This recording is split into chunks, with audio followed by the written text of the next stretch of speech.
The story begins with 4 young men who suddenly found themselves transported from the human world to a kingdom in a parallel realm. That kingdom was called Ryer, and those young men had been summoned because they possessed magical powers. Among them was the legendary warrior, and others were mighty sorcerers capable of wielding the forces of wind and fire. Yet among them was a young man named Mukuda who had no true talent whatsoever, except for the peculiar ability to purchase groceries from a Japanese online store. The royal family had originally summoned these heroes to protect the kingdom from the monsters that constantly attacked it. But since Mukuda was of no real use to them, they handed him a small sum of money and let him go his own way. Mukuda began to wander the streets of the kingdom, and people looked at him with curiosity, for he wore a suit, a type of clothing they had never seen before. Feeling out of place, he decided to buy clothes similar to theirs. Afterwards, he rented a modest room in an inn, and once inside, he tried to uncover the powers he might possess. When his status appeared before him, he discovered that his skills were the ability to appraise the abilities of others, possession of a magical item box that could store anything he desired, and lastly, online shopping through the Japanese store. When he clicked on the option for the online store, a screen appeared before him, displaying a marketplace much like Amazon, but entirely in Japanese, which he could barely understand. He selected a bottle of water and a donut, paid the fee, and suddenly a box appeared by his side. Opening it, he found the bottle of water and the donut neatly inside. He drank and ate, enjoying himself as though he were living in luxury. Later, he traveled to another city called Keels, which lay at the border of the kingdom.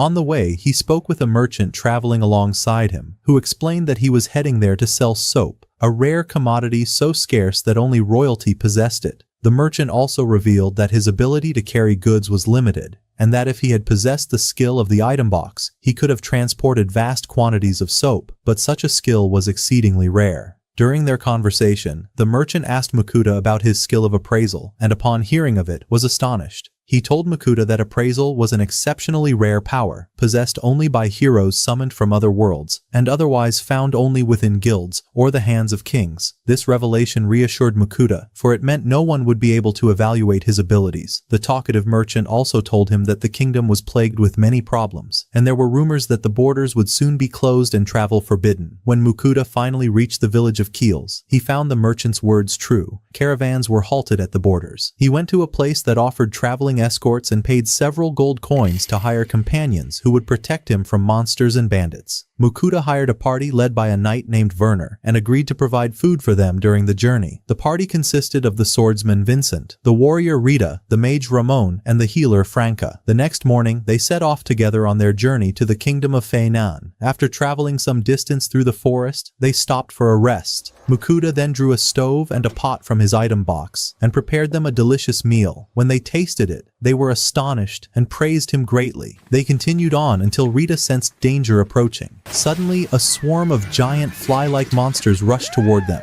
Werner and Vincent quickly struck them down, while Franca tended to their wounds. But before they could catch their breath, worse news arrived. Rita reported that a colossal red wild boar was nearby. Ramon stepped forward, wielding his magic, and as the beast charged, Werner and Vincent unsheathed their swords and struck it down with powerful blows. Seizing the opportunity, Mukuda stored the boar's carcass in his item box. That night, Mukuda prepared them another meal using ingredients he had purchased from the Japanese store. The food delighted them once again, and they soon realized they had grown stronger than before. Curious, Mukuda used his appraisal skill and was shocked to discover that their abilities had indeed been enhanced. He realized that food made with ingredients from his original world granted the people of this realm additional strength. Terrified that his secret might be exposed, he resolved from then on to cook only with ingredients from this world. Even so, his meals remained so delicious that the aroma attracted a legendary creature. Suddenly, everyone froze in place and pointed behind Mukuda. When he turned, he saw a towering mythical wolf, its presence terrifying beyond words. The wolf demanded a portion of the meat, whose fragrance filled the entire forest. Mukuda hurried to prepare a dish for him, which the wolf devoured in a single instant. Yet one dish was not enough. The beast demanded 100 more. After feasting to his satisfaction, the creature spoke to Mukuda, declaring that he wished to form a contract with him. The terms were simple. The wolf would become Mukuda's companion, and in return, Mukuda must cook for him 3 times a day. When Mukuta saw the knights trembling in terror before the legendary wolf, he agreed to its request. The wolf stepped forward, came close to him, and made him sign the contract by pressing their foreheads together. At that moment, Mukuta felt as though he had fallen into a trap from which he could never escape. Then the wolf asked Mukuta to choose a name for him. Mukuta suggested many names, but none pleased the wolf except for one, Fell. He immediately accepted it. From then on, the two continued their journey with the party until they reached the borders of the kingdom of Vanan. There, Fell grew hungry, yet their supply of meat had already run out.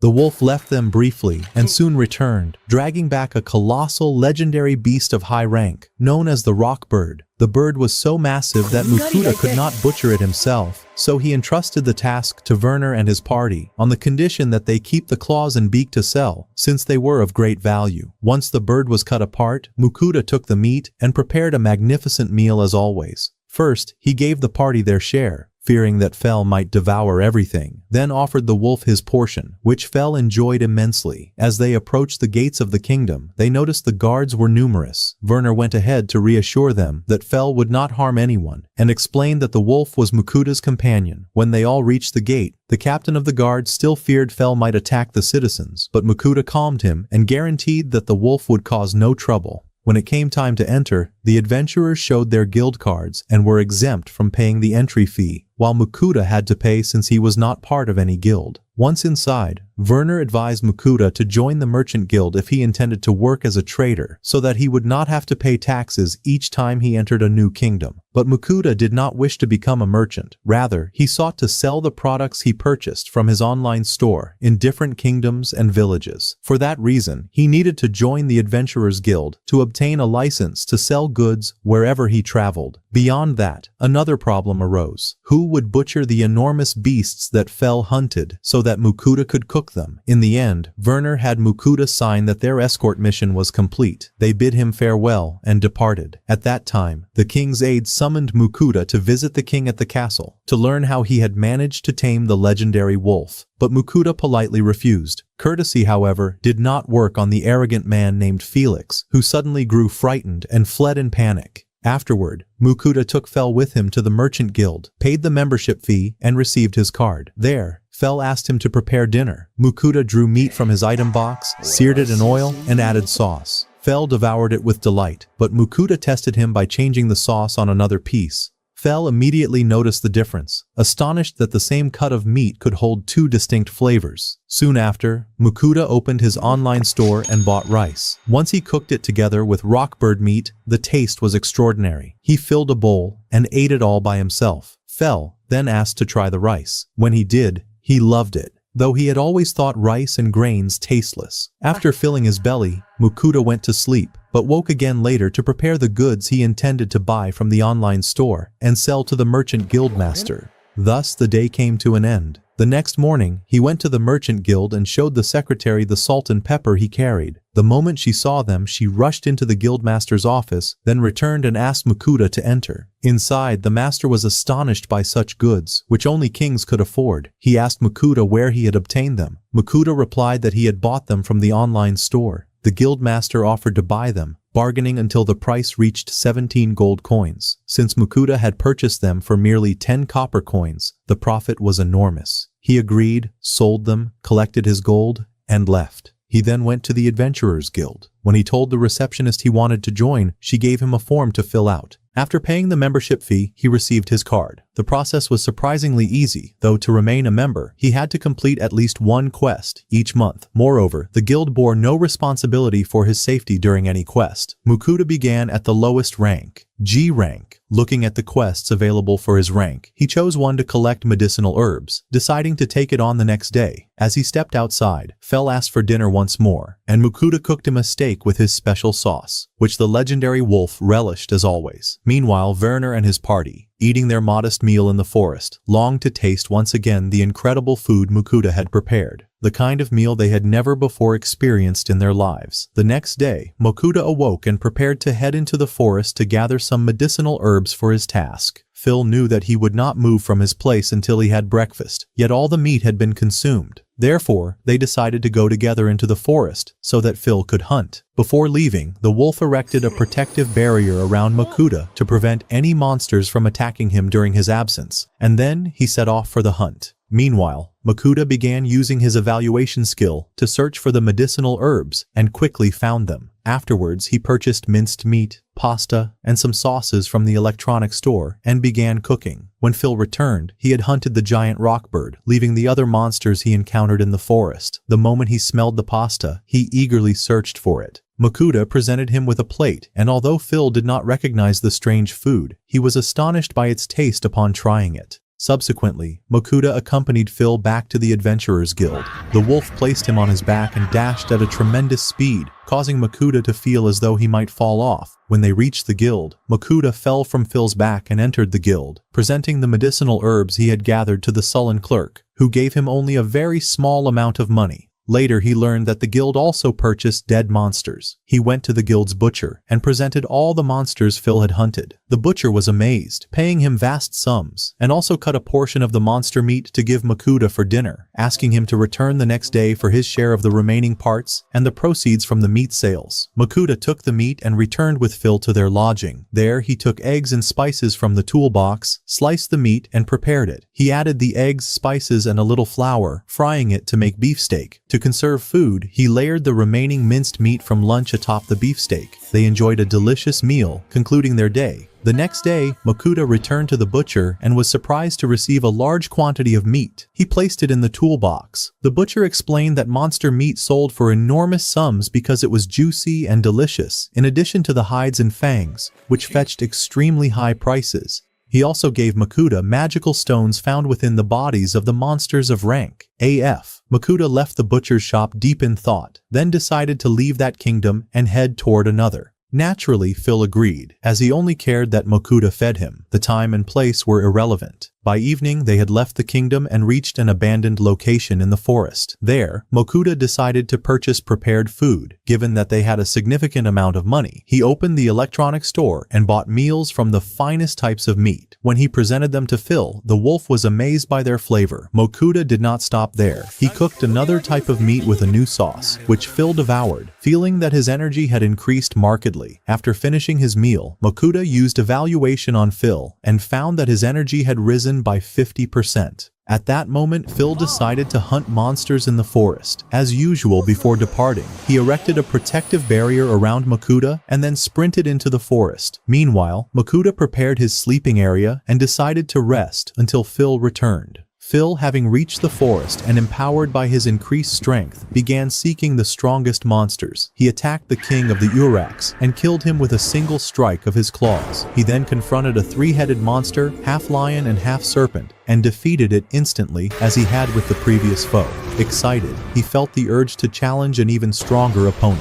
He ascended to the highest mountain in the forest, where he found a gigantic horned beast resembling a deer. Using his lightning power, he struck it, electrocuting it in seconds, and when it fell to the ground, it produced a sound like an explosion. Makuta awoke in terror, and his fear intensified upon seeing the monsters Phil had hunted. He resolved never to feed him that same luxurious meat again, which had been the source of the wolf's terrifyingly increased strength. In the morning, Makuta cooked the legendary serpent meat Phil had hunted. To enhance the flavor, he fried it in oil until the skin was crispy and added lemon. Phil was delighted with the taste. After finishing their meal, they discussed Phil's hunting techniques, and Makuta discovered that the wolf utilized his magical powers. He tested his own abilities and discovered he also possessed magical power. Initially, his attempts failed, provoking Phil's amusement. Makuta tried again, casting a fireball, which succeeded, though the magical power was still weak. Therefore, Phil decided to train him in using his magical power. He gripped Makuta with his teeth and dashed into the forest until they reached a goblin settlement. There, he encouraged him, saying he could defeat them all with his magical strength. However, Makuta's legs trembled with fear, and he dared not enter. Phil then howled like a wolf and threw Makuta into the midst of the goblins. As he fell among them, they attacked from all sides. He attempted to use fireball, but it was weak, yet the intensity of his fear amplified his strength. allowing him to defend himself, and he managed to defeat one goblin. Still, the number of goblins was vast. They returned to attack the protective barrier that Phil had created around Mokuda, preventing the goblin monsters from reaching him. At that moment, Mokuda launched a powerful fireball at them, killing some, while the others continued their assault. Exhausted, Mokuda depleted all his energy and fell to the ground, unable to move. The legendary wolf took care of the remaining foes, while Mokuda remained asleep until nightfall. When he opened his eyes, he found Phil beside him, angry for having thrown him into the mountain, while he was still training to master his magical powers. However, he calmed down when he realized that Mokuda's magical strength had weakened after the confrontation with the mountain. At that moment, Phil surprised him with a remarkable gift, the corpse of the Goblin King. Although inedible, it contained gems that could be sold for a high price. Phil requested that Mokuda prepare a special meal from Earth, specifying the exact dish he wanted. Mokuda refused, as they already had a plentiful supply of meat from the monsters they had previously hunted. As he stood to cook, Mokuda felt dizzy and fell due to the exertion of fighting the goblins in the morning. This time he ordered something different from the online store, distinct from meat. Mokuda prepared it, and Phil was immensely pleased with the taste, consuming it without concern for his teeth or health, as he was a legendary wolf protected by the Wind Coast Narnor charm against illness. Their day ended there. The following morning, Mokuda and Phil arrived at the kingdom of Fainan, where the guards halted them, intimidated by Phil. Mokuda presented his adventurer's card, which indicated that Phil was his legendary companion. The guard was astonished that Mokuda was a new adventurer of class Ya, while Phil was of the legendary beast class, but he allowed them to enter the kingdom. Later, Mokuda discovered a telepathic connection with the legendary wolf, enabling him to communicate without speaking and read its thoughts before entering the city. The guard warned him, "If this wolf of yours causes any trouble, you will be held responsible and may face the severest punishment." Upon entering the kingdom, Mokuda found it vast and decided to buy a map to know all its locations. He left Phil at the stables with a plate of food, then went to the library to purchase a map. There, he saw a book on magic and decided to buy it for 7 gold coins, as the paper in this city was extremely rare. Inquiring about the map's price, he learned it was prohibited from sale. By nightfall, he returned to Phil, who was as hungry as ever, and requested food from the online store. Mokuda prepared a dish of rice and meat, which Phil enjoyed greatly. The following morning, Mokuda bought a map from an adventurer for 1 gold coin, but realized he had been deceived, as the map was originally in the Adventurers Guild building, priced at 1 silver coin. Afterwards, he headed with Phil to the forest, where the map indicated a small village by the sea. He decided to visit it, and Phil agreed, not for Mokuda's curiosity, but to satisfy his own appetite, as the area was filled with sea monsters and dangers, and Phil's main concern was food. Meanwhile, the sorceress Narnor learned of Mokuda's companion on his back and swiftly monitored their movements. They reached the sea, where Phil used his lightning power to toss Mokuda, startling all the fish in the lake. He instructed Mokuda to select the fish he wanted for a feast. Mokuda chose the best fish, then purchased flour and butter from the store for grilling, while Phil assisted in igniting the fire. They divided the fish into 3 groups, one for grilling, the second cooked with mayonnaise, and the third grilled in foil. They ate until they were satisfied, as if they lived to eat, not ate to live. They were then surprised by a small gelatinous creature, no more than 3 days old, which consumed everything around it and cleaned the area. They decided to keep it, especially since the jelly adored Mokuda, and thus it became an official companion, named Soi. After several days, Mokuda trained to develop his magical abilities, which remained weak as usual. Phil suggested he face monsters, as he had previously with the goblins, but Mokuda refused to repeat the experience. Later, he discovered that Soi's power had greatly increased, advancing from rank 1 to rank 8. As usual, Phil was hungry, so Mokuda prepared a meal, and all 3 ate until full, while Soi consumed the leftovers and tidied the place. The next morning, Soi awakened Mokuda, and Phil realized that the sorceress Narnor had sent a message. She requested Mokuda bring her sweets from Earth once a week in exchange for a secondary magical power, a protective charm against disease, poison, and magic. The first treat she requested was cream bread, which Mokuda prepared. Upon calling it by name, the sweets disappeared to her world, and the sorceress was greatly impressed by the taste, experiencing Earth cuisine for the first time. Meanwhile, Makuta tested the earth magic power, finding it weak as usual, and took a rest to regain energy. Phil returned from his running training and saw that Makuta had prepared a large quantity of chocolate, which he carried to the sorceress's world, completing their daily mission. Then, Phil let Makoto ride on his back and dashed with tremendous speed until they arrived at Dimma's cave. Makoto realized that Phil had brought him there to enhance his magical abilities, particularly earth magic. Makoto felt fear and attempted to flee, but Phil regained his grip on him and returned him to the cave entrance. Makoto understood that there would be times he must face challenges alone, making it essential for him to master his magical powers. Since food from the earth realm enhanced strength, Makoto requested a large quantity through the earth food application. They consumed it all until their stomachs were full, and their strength increased by 20%. Makoto then drew his sword and the three entered the cave. There, they encountered a slime. Sue used his acid power to destroy it. Soon, 2 more slimes appeared. Makoto unleashed his stone bullet power to annihilate one, while Sue defeated the other with acid. Makoto was astonished at their ability to eliminate the slimes, with powers he had not previously known how to wield. He also discovered that the cave absorbed the bodies of any being that perished within it, whether human, animal, or monster. The trio continued deeper into the cave. Phil warned them about the horned rabbits in the lower level. Upon encountering them, Makoto confronted them with his sword, vanquishing them within seconds. They proceeded further and faced goblins. Makoto attacked with firepower, while Phil instructed him to use earth magic. Together they overcame the goblins safely. Next, they confronted the koppel monsters, which were wolf-like. Makoto unleashed rocky projectiles from his hands, eliminating them within seconds. Phil was delighted, recognizing that practical experience was crucial for increasing Makoto's magical power. This proved true, and Makoto's level in the cave stabilized at the stage called Open Space. Upon reaching the final level, Makoto was surprised to find no koppel monsters, as Phil had brought them from elsewhere to accompany Sue. Phil assured Makoto that the protective barrier surrounding him prevented any monster from harming him. They faced the koppel, and Sue, together with Makoto's magical powers, eliminated most of the creatures. Only the koppel king remained. It attacked Makoto with full strength, forcing him to unleash massive stone projectiles. The king, however, rose again, exhausting Makoto's magical energy. Sue then released a large quantity of acid, finally destroying the king, whose body was absorbed by the cave. Makoto awoke after the battle, thrilled by Sue's new abilities. He observed that Sue had advanced to level 7, and Makoto himself also reached the same level. Moreover, earth magic became part of his abilities, though his stats were still lower than Sue's, who had been born just 14 days earlier. Phil returned to them, and Makoto prepared a new meal to strengthen his earth magic. Using the application, he provided eggs, sauces, and other ingredients, including stonebird meat, and cooked a delicious feast.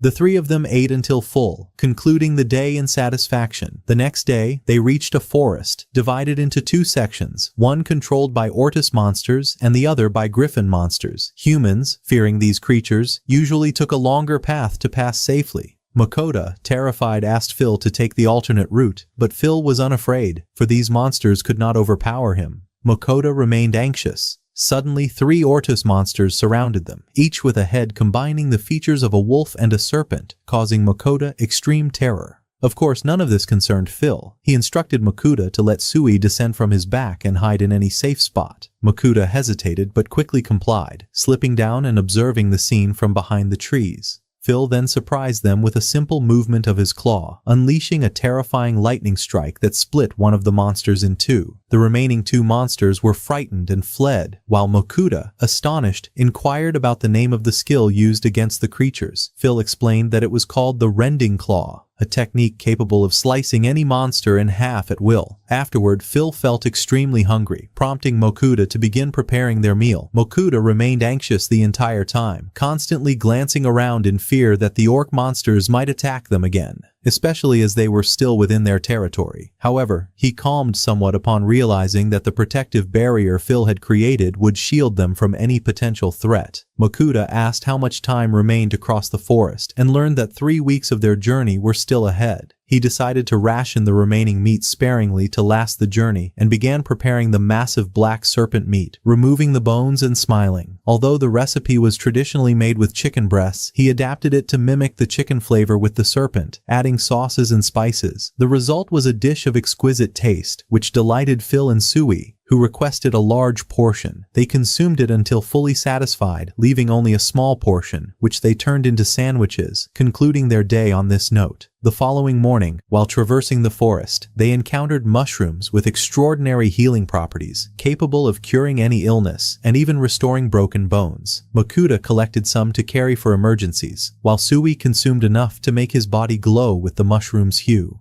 Sui then gained a new ability, crafting potions of antidote capable of healing anyone. Makuta prepared a large quantity of this antidote, placing it in a bottle for later use, discovering its power to save those teetering between life and death. 3 days later, they reached the territory of the griffin monsters, where a beast with the body of a lion and the head of an eagle approached. Makuta initially feared it would attack, but requested that Phil engage in the battle to establish dominance over the herd. Phil accepted the challenge. Makuta stepped back, communicating telepathically with Phil, asking him not to kill the creature. The ensuing battle was fierce. Phil created a powerful vortex that wounded the beast, eliciting a smile from Makuta as he watched. Makuta then ran toward Phil to signal him to stop, and the beast collapsed to the ground, gravely injured, caught between life and death. Makuta approached the wounded creature and requested that Sui prepare a large healing potion. The beast fully recovered, and upon learning that it had managed to injure Phil, expressed joy with a cry blending the sounds of a lion and an eagle. The rest of the herd arrived, acknowledged the creature as their leader, and presented Makuta with a feather from its wing as a sign that no one in the herd would harm them. The beast and its herd then departed from the area. That same night, Phil requested Makuta prepare a substantial meal to compensate for the effort expended in the battle with the griffins. Makuta used the last remaining portion of their rump meat to create a delicious meal, which Phil and Sui greatly enjoyed. The three of them ate until fully satisfied. During the meal, Phil recalled the weekly sweets that needed to be delivered to the witch. After a month and a half in the forest, they finally emerged. Makuta checked the map and realized they were near the kingdom of Lionheart. Phil, aware that their meat supplies had been exhausted, sprinted swiftly toward the kingdom. From a distance, he saw bandits attacking a cart and recognized that rescuing the people would earn a reward. The confrontation with the bandits was intense, as they were far stronger than the accompanying adventurers. Phil approached them loudly, threatening that if they did not surrender, they would face his wrath. The bandits immediately dropped their weapons. The merchant, Pero Lars, commander of the Phoenix Squadron, thanked the adventurers and informed them they were heading to the city of Carlina in the kingdom of Lionheart, inviting Makuta to join them. As the adventurers spoke about Phil, they learned of a new adventurer accompanied by a legendary wolf of the Werner class. Makuta felt anxious, fearing that the adventurers would discover he was from another world, and that he could purchase food via the Earthworld online application. Therefore, at night, he took Sui away from the adventurers and the merchant, preparing a meal from the last remaining portion of meat. He cooked it exquisitely, and they were immensely pleased with it. The knight and the merchant arrived at the food without hesitation and consumed it entirely, leaving nothing behind. Afterward, they asked Makuta to rest while Phil secured the area, assuring them that any bandits attempting treachery would be dealt with before they could make a move. Thus, their day concluded on this note. The following morning, they arrived at the city of Carlina, and Makoto was astonished by the immense size and grandeur of the city. Peer informed him that this city was the 5th largest in the kingdom of Lionheart, and that his family had been engaged in the leather trade there for generations. Makoto proceeded with the adventurers to the guild, only to discover that his license had been revoked due to his failure to complete the tasks required of a novice adventurer. The clerk explained that promotion to the rank of Gien would require him to perform a single task, and that every 3 months he would be obliged to re-register with the guild. Makoto registered Sue as his companion in the guild. The other adventurers smiled and mocked him, but Makoto paid no heed, for he trusted Sue deeply and knew his capabilities well. Makoto then took Phil and Sue to the guild's butcher to sell the monsters Phil had hunted. There, they encountered the Phoenix adventurers along with their leader, who requested that Makoto prepare the sale in order to see the monsters he had captured. Makoto agreed and produced the monsters from his tool chest. Their number was vast, and their appearance terrifying. The butcher immediately agreed to purchase them, knowing that if these monsters were sold outside the guild, the butcher would likely cheat them, caring only for the meat, discarding the scales, and taking the jewels. Makoto carefully inspected the meats to ensure their quality. Meanwhile, the Phoenix adventurers apologized to Makoto, explaining that they had eaten some of the meat he prepared the previous night, unaware of its high value, and promised to assist him whenever he required aid. That night, Makoto and Sue lodged at a hotel, and before retiring, Makoto heard the witch's angry voice, upset that he had not brought the sweets she had requested. He opened the application, viewed the available offers, purchased the sweets, and as soon as he placed them before him and called the witch's name, the sweets vanished and were delivered to her immediately. The following day, Makoto, accompanied by Phil and Sue, returned to the guild to select a task. Several options were available, such as collecting water and medicinal herbs, while the reward for hunting goblins was 3 points. Considering his previous experience, Makoto initially chose the task of gathering medicinal herbs. However, Phil insisted on heading swiftly toward the sea to fish, since simple tasks would not grant him points for another 3 months. Sue persuaded Makoto to join the goblin hunting mission in the eastern forest. Makoto read in the instruction manual that capturing 5 goblin creatures would earn him 3 points and 3 silver coins. Upon spotting 3 goblins playing in the forest, Sue began hunting them. Makoto's assigned task was to sever each goblin's ear and return it to the guild. After completing the task, Makoto was exhausted and wished to return, but Sue insisted on hunting more goblins. Makoto objected, but Sue proceeded to eliminate all the goblins in the forest. Subsequently, Makoto severed the goblins' ears, uncertain how to deal with the bodies. Phil suggested burning them, but Makoto refused, fearing the fire might consume the entire forest. It was then that they discovered Sue could dissolve the bodies, transform into a large gelatinous form, and reproduce numerous smaller gelatins. He placed the goblins inside and dissolved them instantly, revealing to Makoto that Sue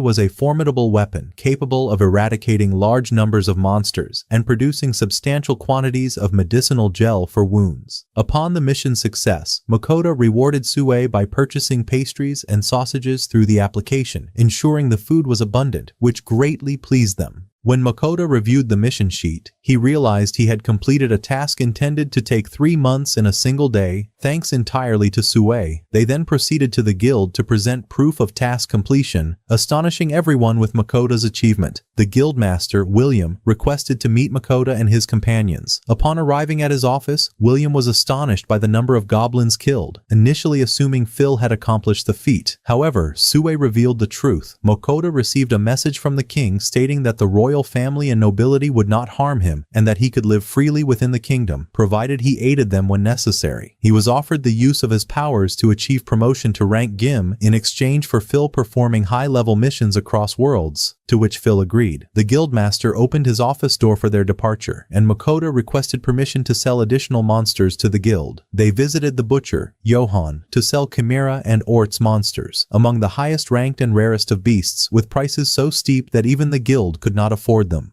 Makoto took a few of these creatures and returned them to his tool chest. Johan was astounded by the rare monsters, particularly the blue ghoul, while Makoto was surprised at how easily Phil had captured these formidable creatures. Sue also expressed a desire to hunt monsters of the same category. The next day, William instructed Makoto to return to the guild to receive his membership card of the gym rank. Afterwards, Makoto took his accompanying creatures and traveled to a distant place, where he prepared a new dish for them from Japanese cuisine, adding a peculiar sauce that enhanced the flavor. The meal turned out exquisite, delighting Phil and Sue, and the 3 of them continued eating until dawn. In the morning, they proceeded to the guild, where William handed Makoto the gym rank membership card. Makoto was astonished to see it crafted from silver, and his amazement grew further when he observed the quantity of gold coins received from selling the creatures. William informed him that the highest price had been for the legendary rare red serpent, which sold for 21 gold coins, and that the total revenue from all the creatures amounted to 461 gold coins, in addition to his share of the meat stored at the guild, which William instructed him to take along. Regarding the rare creature's value, the 4 ghouls fetched 160 gold coins, and the blue ghoul brought 432 gold coins, making the total price for all creatures 1,415 gold coins. The guild additionally rewarded him for successfully destroying the goblin colony, bringing the total gold coins in his possession to 1,900. On top of that, he still possessed gold coins obtained from previously sold creatures. With his newfound wealth,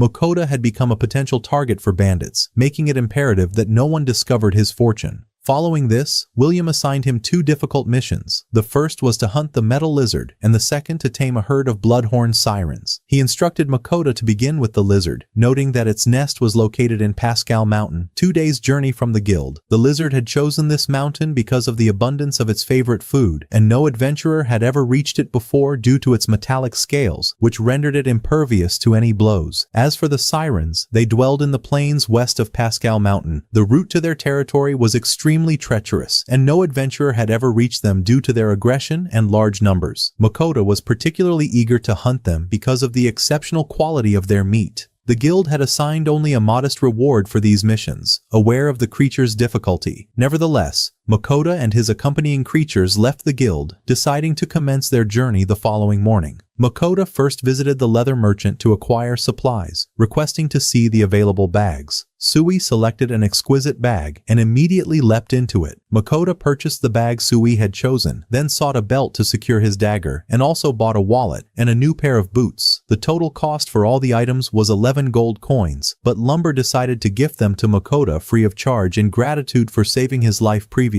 In addition to the valuable meat they had eaten during their journey, while en route to the city, Beer attempted to purchase the black serpent skin that Makoto had hunted, but he discovered that Makoto had already sold it to the guild. Disappointed at being unable to buy it, he requested that if Makoto ever hunted another giant black serpent, he provide him with the skin discreetly from behind the guild. Makoto agreed and departed. The discussion about snakes had whetted Phil's appetite, so he requested Makoto to prepare a snake for dinner. Shortly thereafter, Makoto indeed prepared the meal, presenting it to Phil and Sui, who were greatly impressed, finishing their food completely before retiring to sleep. That night, Makoto prepared a small dish for himself and ate it alone on his balcony. The following morning, they proceeded to the mountain, with Makoto riding atop Phil, who possessed the ability to locate the nest of the metallic lizard. They sped there at maximum velocity until they reached the cave where the metallic lizard resided. Makoto thought to himself, "Let me down here, complete the task at your ease, and then return to me." But Phil insisted on entering the cave with him, for they never parted during missions. Upon reaching the lizard, they observed that its scales were made of a legendary metal called masser, an unbreakable and impervious material, rendering the lizard nearly impossible to kill. Phil realized that the lizard had been ordinary, but after consuming the masser ore, its scales transformed into this extraordinary metal, meaning even ordinary magic could not harm it, as the metal absorbed and weakened magical effects. However, this did not apply to Phil's own magic, which engulfed the lizard in a surfeit of mystical energy. After defeating the lizard, Makoto placed its body into his magical tool chest and conceived a brilliant idea to extract some raw masser metal to craft daggers, swords, or shields, ensuring that no magic could affect these weapons. Phil read Makoto's thoughts attentively, acknowledging that no shield could surpass the protective aura surrounding Makoto. Thereafter, Makoto departed the cave with his companion creatures to hunt the Taran, renowned for its delectable meat, whose legendary flavor he had long sought before these 2 missions. They arrived at the eastern plains, and Makoto reviewed their mission to eliminate the legendary Terrans dominating the region. Each Terran was enormous and ferocious. They encountered a herd of sirens, and Makoto instructed Phil and Sui to wait at a distance until he completed the task. They agreed and departed. Makoto approached the Terrans, with Sui accompanying him. Together, they succeeded in eliminating the entire herd within a single minute, despite their large numbers. Makoto could not fit all of them into his tool chest alone, so Sui divided himself into multiple copies to assist. Even after selling half of the Terrans to the guild as agreed, a substantial number remained, prompting Makoto to consider preparing them in various culinary ways to ensure the guild would accept the meat due to its taste. Subsequently, Makoto prepared katsu sandwiches from the rockbird meat for them, which they found utterly delicious. Observing Makoto eating, Sui offered him beverages, and he was astonished by the taste, drinking over 1.5 liters by himself. Later, Makoto went to the guild, where Johan and William were astonished to see the masser lizard, extinct for 4 centuries. It was to be delivered to the city's governor, who would in turn present it to the king. Additionally, the location of the masser metal cave had to be documented, as the raw metal extracted there would be crafted into numerous tools to be sold for immense sums, no less than 500 gold pieces. Upon hearing this figure, Makoto could scarcely believe it. He had officially become one of the wealthy whose fortune must be safeguarded from bandits. William instructed him to keep this information secret. After completing all formalities, Makoto returned to his kitchen, sliced the meat, prepared it over the fire, seasoned it, and wrapped it in foil to ensure even heat distribution. They all consumed the meal, enjoying its exquisite taste, particularly Phil and Sui, who requested Makuta to prepare a very large quantity with added toom sauce. After finishing the meal, they expressed their gratitude to Makuta, especially Phil, who could no longer eat any further. Makuta then retired to his room and purchased some sweets for the witch through the application. Once he called her name, the entire box of sweets vanished instantly, leaving Mokod utterly astonished, yet he soon realized that this act would enhance his earth magic. The second witch, Agni, a fire witch, would grant him an enhancement of his fire magic, while the third, the gentle witch, Rusalka, a water witch, was also present. They persisted in convincing Mokod that he needed the power they would bestow upon him without his explicit consent, so the earth and fire witches augmented his earth and fire magic. Meanwhile, Rusalka's water magic began to wail, for Mokod did not require water magic, and, being naturally fearful of water, there was no harmony between them. Mokod quickly thought and requested that Rusalka transfer her power to Sui, and the witch complied with his request. Thus, instead of buying sweets for the Wind Witch, Mokod would now buy sweets for all 4 witches and present them weekly. Using the application, he purchased chocolates and confections, and upon calling their names, the sweets vanished from his possession and appeared directly before them. The following morning, Mokod tested his fire and earth powers on a tree, breaking a part of it, which revealed that his strength had weakened. Then Sui applied water magic to the same tree, splitting it in 2, and they both continued to experiment with their powers throughout the day. Mokod managed to construct a primitive house using his earth magic, feeling immensely pleased at having created a shelter where they could sleep. Meanwhile, Phil was hunting a massive black snake. Mokod remembered that the emperor had requested the snake's hide and that he would cook its meat for their dinner. The next morning, Phil urged Mokod to go hunting, yet Mokod decided first to deliver the black snake's hide to the emperor. Mokod went to Johan, the guild's butcher, where he handed over the payment for the monsters he had sold and was asked to wait briefly regarding the lizard, as William intended to present it to the governor, who had also prepared the remaining siren and monster meat for him. Mokod delivered the legendary black snake to the emperor, asking him to inspect and receive the hide. Afterward, Mokod traveled with Phil and Sui to a distant location to prepare a new meal. He demonstrated to Phil how to mince the fresh meat he had purchased through the online application and explained the cutting techniques. Sui endured the task and went to process a large quantity of meat, discovering that they would be mincing the entirety of General Orc's meat. Mokod then began cooking, mixing all the ingredients and shaping the meat into burger patties, lightly frying them with some ketchup and fries, resulting in the most delicious burgers imaginable. The 3 of them continued eating until every portion was gone. Later, Mokod went to wash his clothes but found no soap, so he purchased some through the application. At that moment, he had a brilliant idea. He realized he could use the shampoo he bought via the application in other ways within his world, and decided to sell it. Subsequently, the emperor arrived and handed him the snake hide. The moment he saw it, his eyes turned into hearts, and he offered Mokod 50 gold coins to buy it, giving him the money immediately. Mokod then revealed to the emperor 2 horns belonging to the traders, astonishing Liber, as it was exceedingly rare for one person to be affiliated with 2 guilds. Mokod then presented the soap and shampoo, discovering that these products made hair strong and wonderfully for them. When Makoto reviewed the mission sheet, he realized he had completed a task intended to take 3 months in a single day, thanks entirely to Sue. They then proceeded to the guild to present proof of task completion, astonishing everyone with Makoto's achievement. The guildmaster, William, requested to meet Makoto and his companions. Upon arriving at his office, William was astonished by the number of goblins killed, initially assuming Phil had accomplished the feat. However, Sue revealed the truth. Makoto received a message from the king stating that the royal family and nobility would not harm him, and that he could live freely within the kingdom, provided he aided them when necessary. He was offered the use of his powers to achieve promotion to rank Gim in exchange for Phil performing high-level missions across worlds, to which Phil agreed. The guildmaster opened his office door for their departure, and Makoto requested permission to sell additional monsters to the guild. They visited the butcher, Johan, to sell Chimera and Ort's monsters, among the highest ranked and rarest of beasts, with prices so steep that even the guild could not afford them.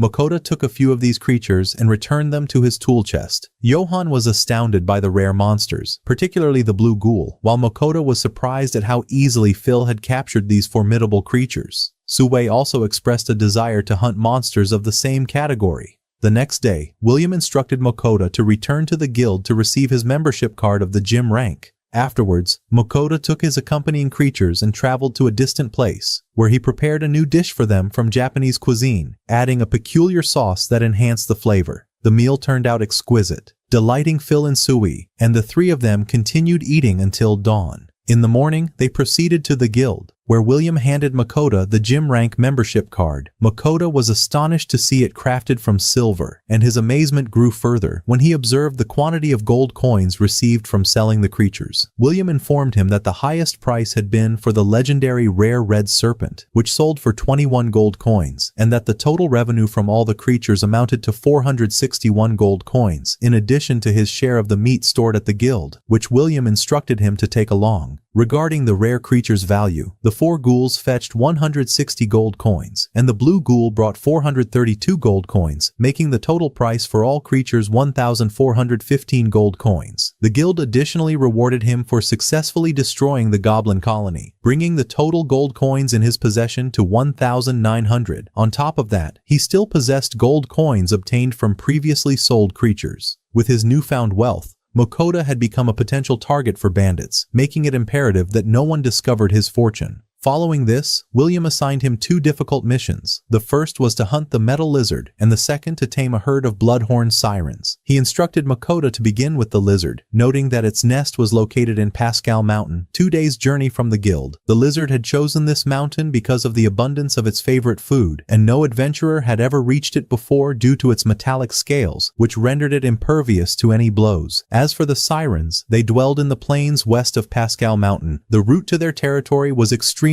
treacherous, and no adventurer had ever reached them due to their aggression and large numbers. Makoto was particularly eager to hunt them because of the exceptional quality of their meat. The guild had assigned only a modest reward for these missions, aware of the creature's difficulty. Nevertheless, Makoto and his accompanying creatures left the guild, deciding to commence their journey the following morning. Makoto first visited the leather merchant to acquire supplies, requesting to see the available bags. Sui selected an exquisite bag and immediately leapt into it. Makoto purchased the bag Sui had chosen, then sought a belt to secure his dagger, and also bought a wallet and a new pair of boots. The total cost for all the items was 11 gold coins, but Lumber decided to gift them to Makoto free of charge in gratitude for saving his life previously. In addition to the valuable meat they had eaten during their journey, while en route to the city, Beer attempted to purchase the black serpent skin that Makoto had hunted, but he discovered that Makoto had already sold it to the guild. Disappointed at being unable to buy it, he requested that if Makoto ever hunted another giant black serpent, he provide him with the skin discreetly from behind the guild. Makoto agreed and departed. The discussion about snakes had whetted Phil's appetite, so he requested Makoto to prepare a snake for dinner. Shortly thereafter, Makoto indeed prepared the meal, presenting it to Phil and Sui, who were greatly impressed, finishing their food completely before retiring to sleep.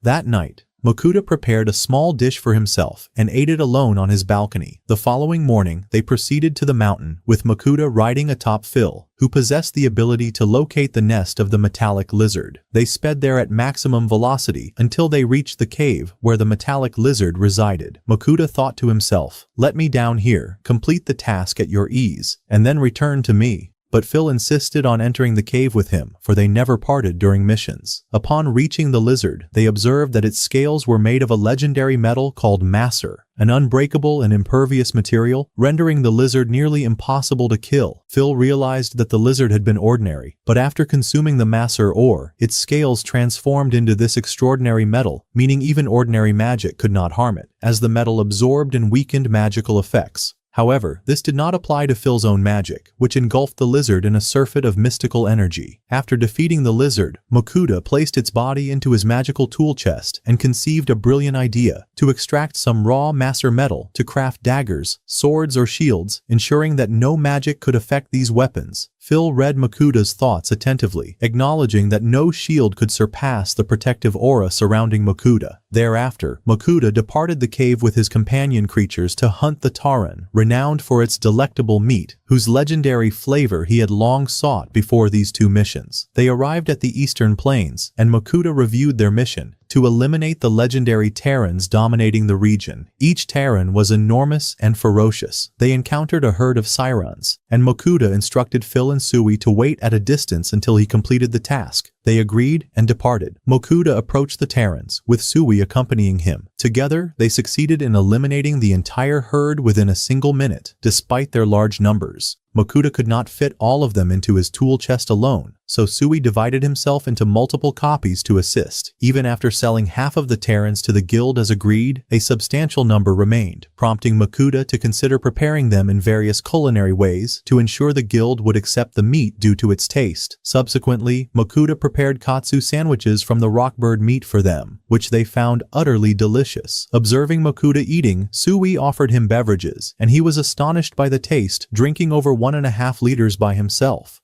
Later, Mokuda went to the guild, where Johann and William were astonished to see the Master Lizard, extinct for 4 centuries. It was to be delivered to the city's governor, who would in turn present it to the king. Additionally, the location of the Master Metal Cave had to be documented, as the raw metal extracted there would be crafted into numerous tools to be sold for immense sums, no less than 500 gold pieces. Upon hearing this figure, Mokuda could scarcely believe it. He had officially become one of the wealthy whose fortune must be safeguarded from bandits. William instructed him to keep this information secret. After completing all formalities, Mokuda returned to his kitchen, sliced the meat, prepared it over the fire, seasoned it, and wrapped it in foil to ensure even heat distribution. They all consumed the meal, enjoying its exquisite taste, particularly Phil and Sui, who requested Mokuda to prepare a very large quantity with added toom sauce. After finishing the meal, they expressed their gratitude to Mokuda, especially Phil, who could no longer eat any further. Mokuda then retired to his room and purchased some sweets for the witch through the application. Once he called her name, the entire box of sweets vanished instantly, leaving Mokod utterly astonished, yet he soon realized that this act would enhance his earth magic. The second witch,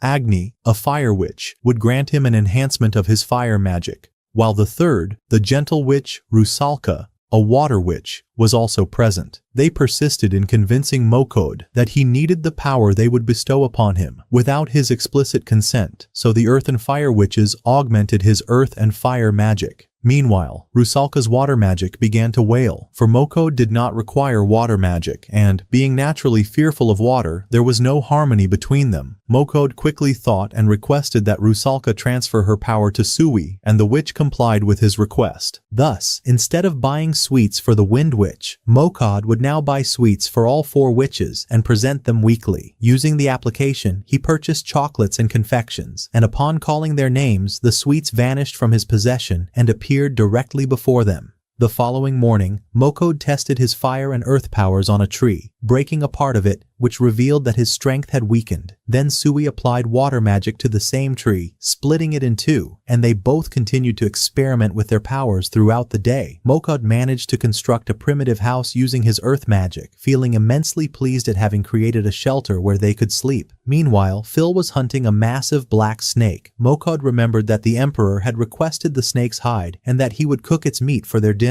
The next morning, Phil urged Mokod to go hunting, yet Mokod decided first to deliver the black snake's hide to the emperor. Mokod went to Johan, the guild's butcher, where he handed over the payment for the monsters he had sold and was asked to wait briefly regarding the lizard, as William intended to present it to the governor, who had also prepared the remaining siren and monster meat for him. Mokod delivered the legendary black snake to the emperor, asking him to inspect and receive the hide. Afterward, Mokod traveled with Phil and Sui to a distant location to prepare a new meal. He demonstrated to Phil how to mince the fresh meat he had purchased through the online application and explained the cutting techniques. Sui endured the task and went to process a large quantity of meat, discovering that they would be mincing the entirety of General Orc's meat. Mokod then began cooking, mixing all the ingredients and shaping the meat into burger patties, lightly frying them with some ketchup and fries, resulting in the most delicious burgers imaginable. The 3 of them continued eating until every portion was gone. Later, Mokod went to wash his clothes but found no soap, so he purchased some through the application.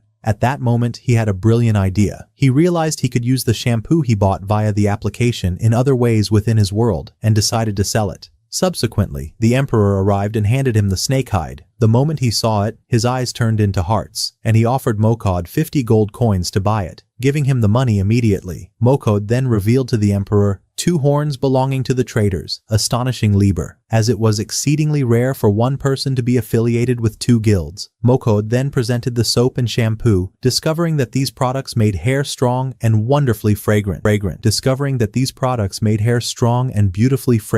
Liber's eyes soon welled with tears of joy. It was the first time he had seen shampoo in his life. His wedding anniversary was in 2 weeks, and his wife possessed many bags and jewelry. Unsure what gift to give her for their anniversary, he decided to purchase the soap and shampoo. Mokode learned that the emperor had a luxurious bathtub in his home and requested to inspect it. When Lambert showed Mokode the tub, he was amazed by its design and color. Liber revealed that the bathtub cost more than 100 gold coins, for it was ornate, and that water magic was used to purify the water flowing into it, while earth magic was employed to construct the pipes. This confirmed his success as a trader. Mokode resolved to purchase a similar one. Subsequently, Lambert allowed Mokode to take a sample of each type of soap and shampoo to try before buying them for his wife, agreeing that he would return the next day to finalize the price. The following morning, Mokode went to the emperor's shop, where he found Mary, the emperor's wife, waiting. Liber's use of the soap and shampoo the previous night had rendered his hair soft, shiny, and fragrant, inspiring her to try them herself. She requested that Mokode leave the soap and shampoo for sale in their shop, agreeing to split the profits with him, confident that all the women in the city would desire them. Since Mokode had no shop of his own, he agreed. Mokode then delivered boxes of soap and shampoo to the emperor's shop, returning to Phil and Sue to inform them that he would head to the Adventurers Guild. There, he overheard 2 adventurers discussing the Wyvern beasts, which no adventurer had yet succeeded in hunting. Entering William's office, they were surprised by an attack from the adventurers, forcing William and Mokode to flee. The secretary informed William that a wyvern had attacked adventurers from Group A, indicating that the beast sought the herd of blood-horned Sarans in the area, which Mokode had already eliminated. The adventurers managed to escape, though they were poisoned by the wyvern's tail. They arrived at the capital in the guild, where a large number of adventurers lay between life and death.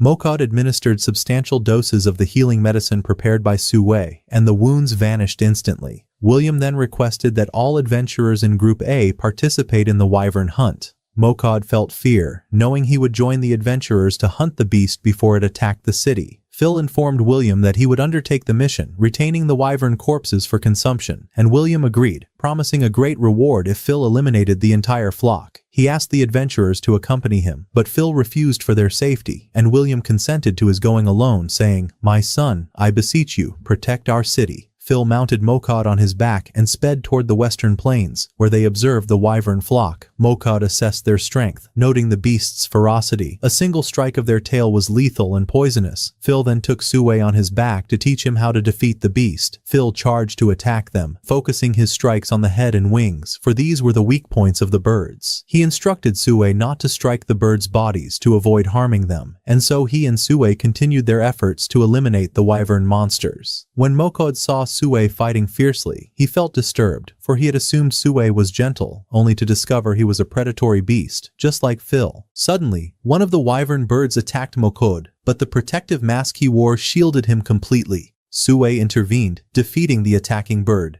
After they had slain all the wyvern monsters, the 2 of them felt hungry. Mokode prepared a new meal for them, and they sat together to eat. That night, William and the adventurers anxiously awaited the return of Phil and Mokode to the guild, deeply concerned due to their delay. When Mokode and his companions arrived at the guild, William and the adventurers learned that they had defeated all the wyvern monsters, filling them with astonishment and relief, for had they attempted the hunt themselves, at least half might have perished. Mokode tried to recount the events, explaining the difficulty of the task, but Phil merely offered a brief glimpse of his power. Within 15 minutes, the adventurers realized that the entire wyvern flock had been eliminated, while the remainder of the time was spent eating. The city guard subsequently announced to the citizens that the threat of the wyvern flock had been removed, as the legendary wolf had vanquished them. Following this, Mokode went to Johan, accompanied by William, to inform them that all 13 wyvern monsters had been slain and that their heads had been severed, clarifying that he only sought their meat. William then understood that they had intended intended to purchase all 13 birds, but the guild lacked the necessary funds, so they had obtained the meat freely and agreed to buy half the quantity from Mokode. Upon returning home, each of the 4 witches telepathically communicated individually with Mokode, each presenting her own request. One asked for food to be sent to her, another requested an increased quantity of sweets, and the last asked for some soap and shampoo. Mokode marveled, feeling as if a cosmetics store had opened before him, yet he fulfilled their requests. The next day, Mokode took Phil and Sue to the market to purchase a bathtub. Upon entering the shop, the merchant displayed numerous models, from which Mokode selected one of substantial value.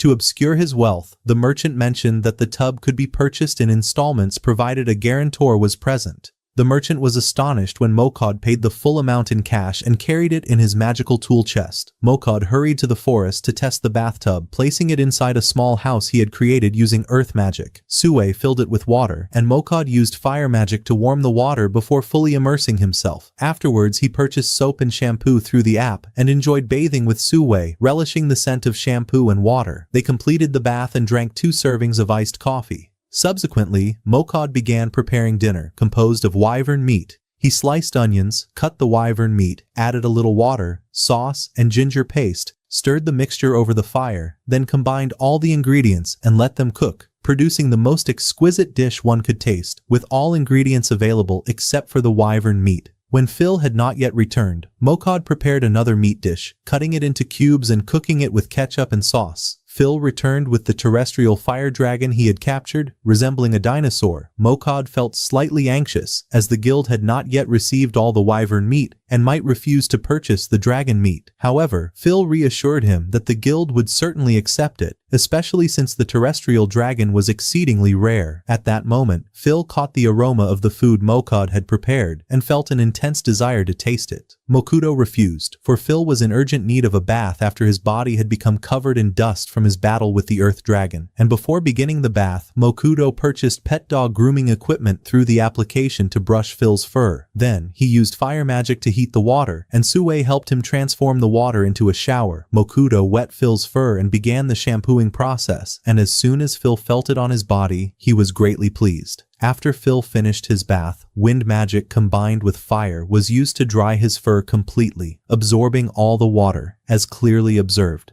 Next came mealtime, as Mokudo prepared their food, placing the meat over rice, and the 3 of them sat to eat. They were greatly pleased with the taste. Mokudo took advantage of Phil's love for food to make him promise to bathe at least twice a month. Later, upon their arrival at the guild, William and the butcher refused to deal with the earth dragon. Mokudo then learned of another guild in a city called Dolan, specializing in earth dragons, and decided to head there. William handed Mokudo a map to the city of Dolan, along with a letter of recommendation from the guildmaster there. Mokudo thanked him and delivered the letter to the emperor, the adventurers, the Phoenix group, and all his acquaintances in the city, preparing to begin his new adventure with the legendary wolf Phil and Sue in Dolan, deep within a dense forest, where giant spiders were attempting to devour a small rabbit. But Fel intervened at the last moment and saved it, and after the spiders were defeated, Fel asked his companion Makoto whether any other monsters remained in the area, to which Makoto reassured him that they had eliminated them all, though he hesitated over what to do with their bodies, at which point Fel suggested that spider meat was delicious, so Makoto stored the corpses inside his personal storage.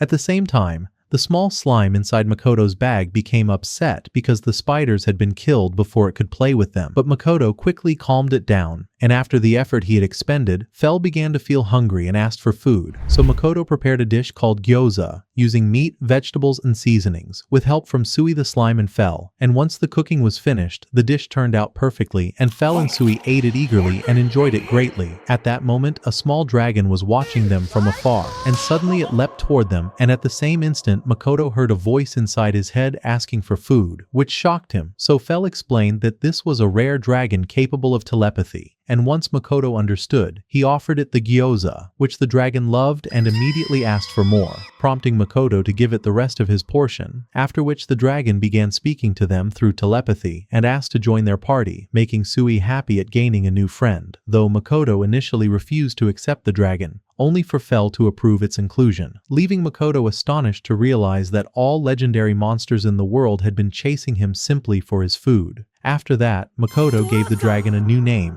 Dora, But the dragon was displeased because the name resembled those given to dogs, though Makoto refused to change it, and they then discovered that Dora was 116 years old, causing Fell to recall that when he first met Makoto, he too had been given dog-like names, and in the end Dora accepted his name. Sui was delighted with him, and Makoto felt that the three of them would get along extremely well. Several days later, Makoto's party entered the city of Kryl, and while registering Dora as a new familiar at the Adventurers Guild, Makoto was informed by an employee that the guildmaster had a special request, leading him to meet Ralvo, who began speaking about the dragon, and when he noticed Makoto's shock, he explained that there was an exploration mission in the forest, and in a private room, Ralvo clarified that the forest monsters had become unnaturally aggressive, prompting Makoto to suggest temporarily avoiding the forest, which angered the dwarven chief, who explained that the city depended on the forest monster's silk to manufacture clothing, at which point Dora mentioned that the forest was full of dangerous spiders, reminding Makoto of his previous experience. At the same time, Ralvo was puzzled because he had not heard any telepathic communication between the two companions, and Fell confirmed that he had already eliminated all the spiders, so Makoto showed him the poisonous spider corpses he had been carrying, and the sight nearly shocked Ralvo senseless, as they were the exact monsters he had been referring to. But Fell explained that he had merely punished them, and Ralvo told them that the forest had originally been overrun with spiders, and that they had effectively solved the problem, expressing his delight at the mission's completion, and informing Makoto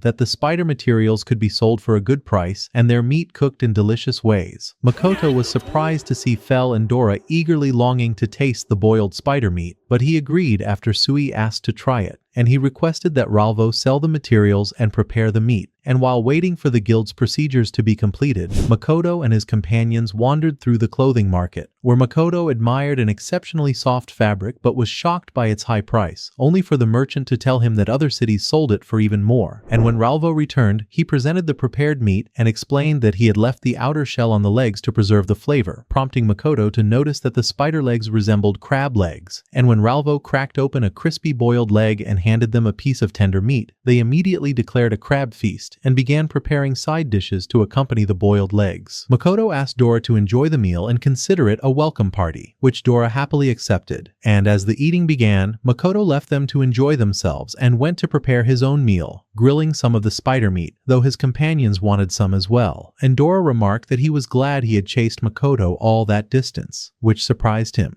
leading Dora to explain that he had always lost track of him because of Fell's speed. And at that moment, Makoto realized that the forest spiders had been attacking only because they were terrified of Dora. After the feast, Makoto took a bath in the courtyard of the Adventurers Guild and relaxed. And after he emerged, Ralvo felt that he had forgotten something, but sleep overtook him, and the next morning Makoto returned the spider shells to Ralvo and gave him some food, greatly delighting the dwarf, though Makoto felt he should have given him more, and he then considered taking out the corpse of the earth dragon, only to remember the danger such a powerful creature could cause if mishandled. In the end, Makoto allowed Ralvo to take a look at the dragon corpse, and Ralvo was so shocked that his heart nearly stopped, telling Makoto that he could buy an entire kingdom with that body if he wished. And after some thought, he remembered someone in the city of Dolan who could help. So he gave Makoto a letter of recommendation to the guild master there, and while handing it over, he admitted that the guild master of Dolan was an exceptionally talented individual, after which Makoto and his party set off for the city. Upon arriving in Dolan, Makoto was excited to explore the city, while Fell eagerly anticipated difficult challenges,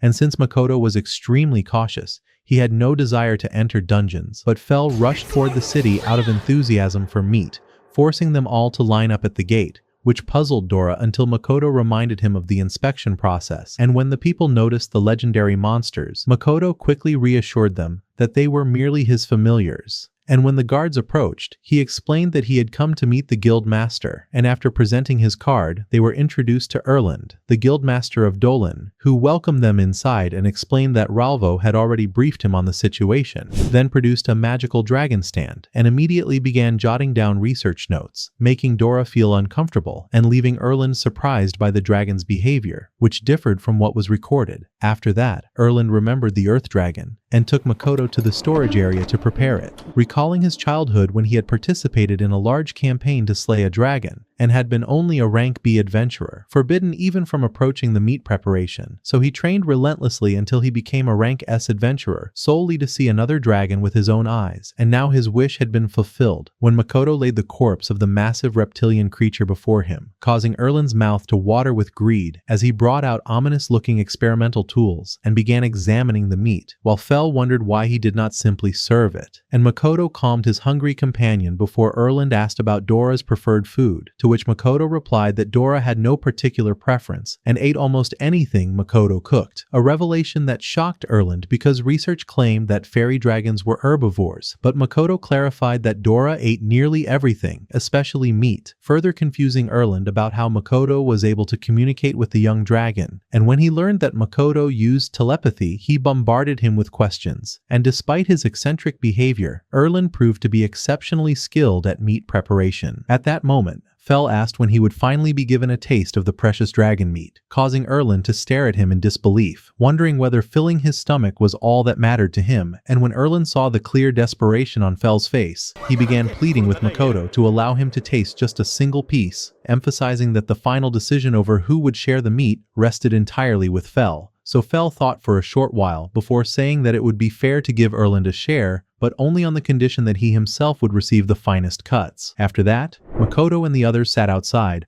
utterly exhausted from Erland's relentless nagging and endless chatter, and Fell recalled just how irritating that elf had been with his non-stop questions related to his research. Yet, despite all of that, Erland was unable to properly prepare the dragon that day, leaving them feeling as though their lives had suddenly lost all meaning. When Makoto noticed that everyone was hungry, he decided to order ready-made food, and Dora was surprised since he had never seen an online store before, and the moment Fell noticed it, he immediately asked Makoto whether they could order Wagyu this time. But Makoto instead chose festival-style food, and when the ingredients arrived, Makoto took out a strangely shaped pot and began cooking, causing the familiars to wonder why he was using that particular pot. So Makoto explained that it was meant specifically for cooking vegetables. Fell became irritated because he hated vegetables, but Makoto told him to wait for the sake of the good flavor, then heated the pot, set the vegetables aside, added the meat, and poured sauce over it, while the hungry group around him held their breath in anticipation. Once the food was finished, Makoto served it to Fell, who frowned when he realized that half the dish consisted of vegetables, but Makoto told him to just try it, and the moment Fell tasted it, he was overwhelmed by the rich flavor, prompting the others to start tasting as well, and before long, Fell completely gave in and asked for a second plate. After they finished eating, Makoto happily fed all of his familiars, then took out butter sandwiches for himself, and as he opened the container, Sui approached out of curiosity, so Makoto handed him a sandwich to taste, and the small slime instantly fell in love with the sweet flavor. Fell and Dora were astonished that sweets could taste that good, so Makoto gave them sandwiches as well, and although they enjoyed the taste, they felt the portions were far too small for them and began demanding more, leaving Makoto wondering to himself what he had done in his life to deserve such endlessly hungry familiars. The next day, Makoto woke up exhausted from lack of sleep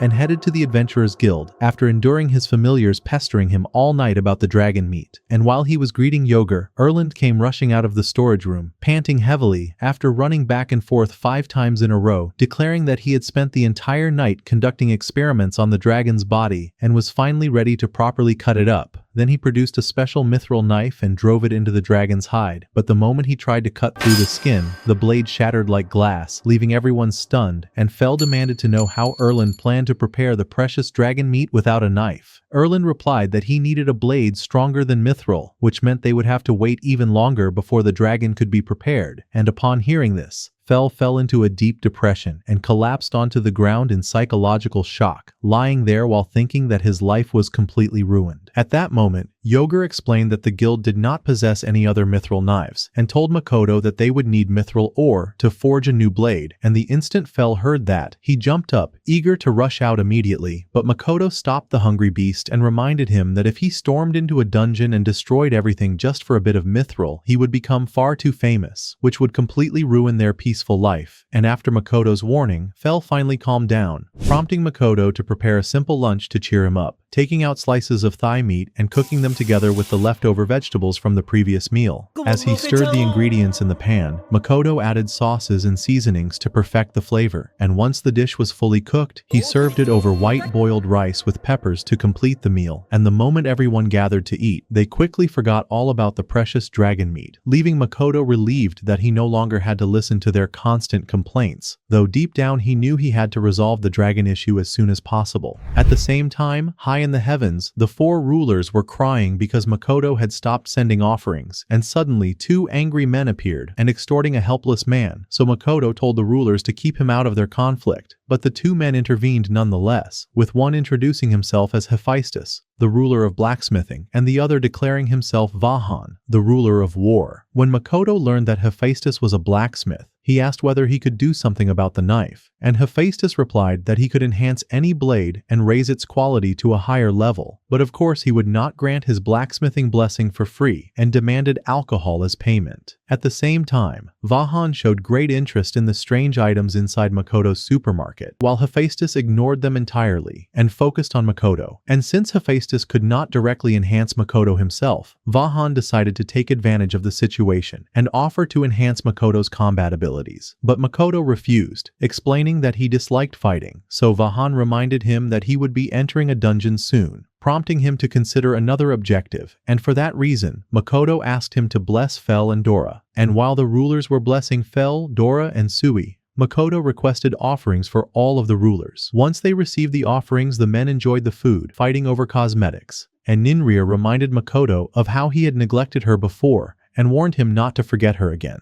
leaving him irritated as he realized that he would be forced to send even more offerings in the future. After that, he focused on studying Sui's blacksmithing skill, seeing the dungeon as a good opportunity to test his new abilities. But Fel reminded him that they already possessed pure mithril from the mithril lizard he had defeated earlier. And when Makoto remembered the ore, he asked Fel why he had wanted to hunt in the dungeon despite already having it. But Fel merely shrugged his shoulders in response. At that point, Makoto reached into his tool storage and took out the mithril pieces, then asked Sui to shape them into special knives, so Sui absorbed the pieces and melted them within his body, and after a long process of bubbling and rumbling, he produced a stunning crystal-like knife, which Makoto immediately recognized as being of exceptionally high quality, filling him with relief while Fel felt slightly disappointed because he had hoped to fight strange dungeon monsters. After that, Makoto went to Erland, who was in the midst of a genuine existential crisis over his inability to find a blade stronger than mithril, and seeing him in that state, Makoto handed the mithril knife created by Sui to Yogur and asked him to deliver it to Erland. The elf approached the dragon's body with extreme caution, trembling in fear that even the slightest mistake might shatter the blade and destroy his hope once again. But the knife slid smoothly through the hardened hide, shocking Erland with its quality, and he began wondering how Makoto could act as though he had obtained it from some secret source. And although he nearly asked Makoto to reveal the secret, he restrained himself and returned to preparing the dragon, while Makoto asked how long the entire process would take, to which Erland replied that the minimum time required was 3 days. Fel grew angry at the thought of waiting that long, but Makoto reminded him that the dragon was a massive monster with an enormous amount of meat that required careful preparation, and although Makoto refused to go out because of the danger he sensed, Sui began pleading with him as well, eager to play just a little. After a short while, they arrived at the dungeon entrance, where the clerk warned Makoto that the party might remain inside for as long as a month before emerging, and also advised him to prepare a large supply of food if he intended to descend to the deeper floors, then explained that no one had ever successfully cleared the 30-floor dungeon, which immediately made Makoto consider gathering his belongings and returning home. But he caught himself when he remembered that if they did not store large amounts of good food, they would be forced to eat spoiled leftovers inside a dark dungeon, and that thought alone was enough to finally calm Fel, so they agreed to wait. Makoto smiled at their obedience and took them on a shopping trip, buying large quantities of vegetables to use for cooking inside the dungeon. Then his attention was caught by a magic stove displayed in front of a shop, and Fel wondered why Makoto wanted such an enormous stove. So Makoto explained that it would be extremely useful for cooking, at which point the shop owner came out and began advertising his goods to Makoto, explaining that the stove had a massive oven capable of cooking entire cicada monsters, which greatly excited Makoto at the idea of trying new monster recipes. And when Makoto asked about the price, the owner told him it was 860 gold coins. Makoto nearly suffered a shock at the number, but Fel pushed him to buy it, Driven by his bottomless appetite and desire for new food, and with pressure from the others as well, Makoto finally agreed to purchase the magic stove, and that night he cooked dinner in enormous pots, asked Sui for help, and began serving tender meat to everyone in generous portions. The next day, Makoto decided to prepare enough food to last several days before entering the dungeon, starting by grilling orc general meat, then making red boar cabbage rolls, followed by a simple stir-fry of beef and vegetables. After that, he placed large amounts of vegetables, spices, and meat into a huge pot and boiled it to make a thick orc meat soup, and then prepared wyvern meat with a heavy sauce, though Fell stepped in and added even more sauce himself. And once all the dishes were finished, Makoto felt they were fully prepared for the first few days inside the dungeon, causing everyone to grow excited and nearly pounce on the food. But he reminded them that this food was strictly reserved for the dungeon. After that, Makoto was cleaning his room when Sui entered carrying a sword he had made especially for him, and Makoto was deeply impressed by the sharpness of the blade and felt that he would be much safer inside the dungeon while wielding it. Sui jumped onto his shoulder happily, pleased that he had been able to help his master, but an urgent knock at the door interrupted them, as Yogur arrived to inform Makoto that the Earth Dragon had been fully prepared, so Makoto began getting ready to head to the guild, but Yogur stopped him, explaining that he did not have time to wait at the door, leaving Makoto feeling slightly guilty as he went to the Adventurers Guild himself, where he found Erland staring in fascination at shining vials filled with dragon blood, completely ignoring Makoto as he was consumed by his obsession, prompting Makoto to try to get his attention. And when Erland finally noticed him, he began boasting about the mountains of dragon materials he had extracted during preparation and asked whether Makoto would be willing to sell some of them to the guild. Makoto agreed without hesitation, especially since he had gone broke after buying the magic stove, and Erland enthusiastically requested 2 bottles of dragon blood, explaining that they were used to create the strongest healing potions on the market, then asked for half of the dragon's liver, stating that its effect was even stronger than the blood, and finally asked whether he could obtain 1 dragon fang to forge a legendary sword, to which Makoto agreed to sell all of it, though he was surprised by how small the requested quantities were, prompting Erland to explain that even these few materials alone would completely drain the guild's treasury, and he offered Makoto approximately 4,000 gold coins in exchange, which Makoto accepted happily, stunned that such a small amount of material could be worth such an absurd price, and he began imagining how much money he could earn if he sold the entire dragon. At the same time, Fell was dissatisfied because he had not seen any dragon meat, and he began to suspect that Erland was hiding it for himself, even going so far as to threaten him. But Erland calmly explained that the meat had been stored in a special refrigeration room to keep it fresh, and led Makoto and the others inside to show them a complex magical freezing system preserving tons of meat. And once Fell was reassured about his share, Sui helped Makoto transfer all the meat into his personal storage, and as they finished loading it, Makoto nodded in agreement, remembering his promise to share some of it, while the others grew eager to try the strange flavor, and extremely pleased, Erland took Makoto to his home to make cooking easier, where Makoto sat in Erland's garden and brought out the enormous magic stove, astonishing Erland with such advanced technology. And when he saw Makoto using the toolbox, he tried to boast by saying that he had a similar one himself, explaining that elves were naturally adept at using high-level magic, and that he had combined wind magic and forest magic in his youth to become a first-class adventurer. But Makoto ignored him and began cooking, rubbing salt and pepper onto the massive cuts of dragon meat, then peeling vegetables, slicing onions and carrots,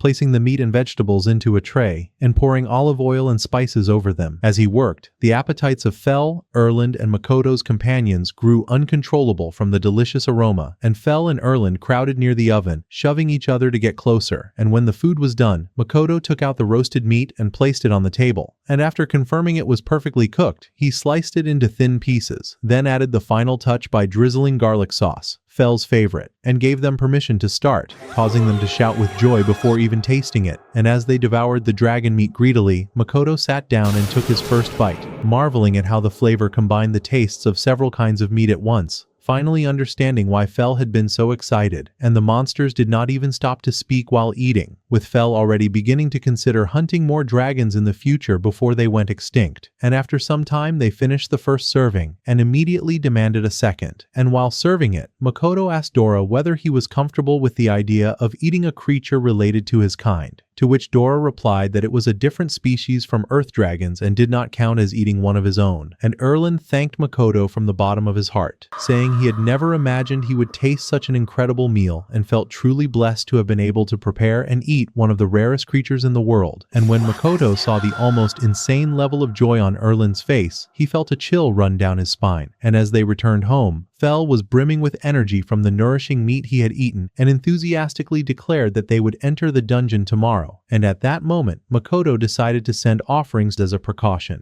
Late at night, Makoto sat gazing at the sweets section inside the supermarket, while the rulers watched him with eagerness and impatience. And as they observed him, whether she had granted Makoto any defensive skill, reproaching her for being stingy with her blessings and warning that Makoto could be harmed if he lacked sufficient defense. At which point, they exchanged anxious glances as Vahan continued by asking what they would do if Makoto were to die inside the dungeon. Then Histo reminded them that Makoto was the sole key to bringing items from another world, and silence fell until suddenly Minir panicked, realizing that she had to protect the distributor of sweets at all costs, whereupon Hephaestus announced that he had been preparing a special blessing for Makoto, and at the same time Makoto, confused by all the commotion, began sending offerings. Yet when Hephaestus offered to grant him a direct enhancement, Makoto refused, explaining that he did not wish to bind himself to another ruler, which angered Hephaestus, who then forced the blessing upon him regardless, while Vahan laughed in delight, anticipating more drinks, relieved that Makoto was now safe. The following morning, Makoto returned with his team to the dungeon entrance, where he encountered the calm receptionist he had seen in the first city, who introduced herself as Fina, and Makoto was surprised by her transfer, only for her to explain that the Dolan Adventurers Guild had requested support from other guilds due to the dungeon's recent fame, and as she quietly completed the registration, Makoto noticed that she was actually there to observe Fell, and after he left with his team, Fina stole a quick glance at Fell, having completely fallen for him. At the dungeon entrance, Dora and Sui were excited for the challenge, while Makoto swallowed nervously as he stared into the dark opening, and Fell reminded him that there was no turning back now, adding that he could sense weak monsters nearby, while Makoto noted that the strongest monsters and best loot were usually found around the 10th and 15th floors, at which point Fell told Makoto to climb onto his back so they could pass quickly, and ignoring Makoto's frightened screams, the Fenrir charged through the dungeon corridors, trampling every monster in his path, when suddenly an arrow shot out of nowhere and nearly turned Makoto into monster food. But Fell's barrier blocked it, informing him that he had stepped on a trap. Makoto wondered how the dungeon could contain such carefully placed traps.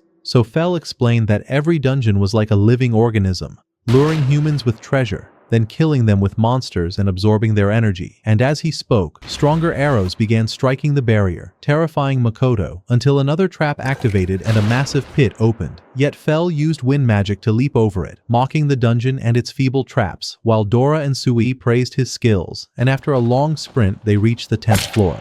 Makoto asked what they would do next, and Fell replied that the monsters here were still weak, and when they learned that the floor boss was merely a giant venomous spider, Dora grew bored, remarking that they could crush it like a house spider. So Fell headed straight toward the boss room, where they found a group of terrified adventurers, and Makoto quickly reassured them that Fell was his familiar, calming them down, then asked why they were gathered outside the door, and they explained that the dungeon had unwritten rules, the most important being that no team may enter the boss room until the current team finishes the fight, and that the only way to enter earlier was to be invited for assistance, in which case the original team received all the loot. Then they warned him about disreputable parties that stole drops after others defeated monsters, and burdened with this new concern, Makoto waited until the other teams finished. After a while, his companions grew restless, but Makoto reminded them to be patient, and shortly afterward the last team emerged and told Makoto he could enter, and when he wondered why they were returning instead of descending further, they explained that the monsters on deeper floors were far stronger than they could handle. So Makoto understood and went inside.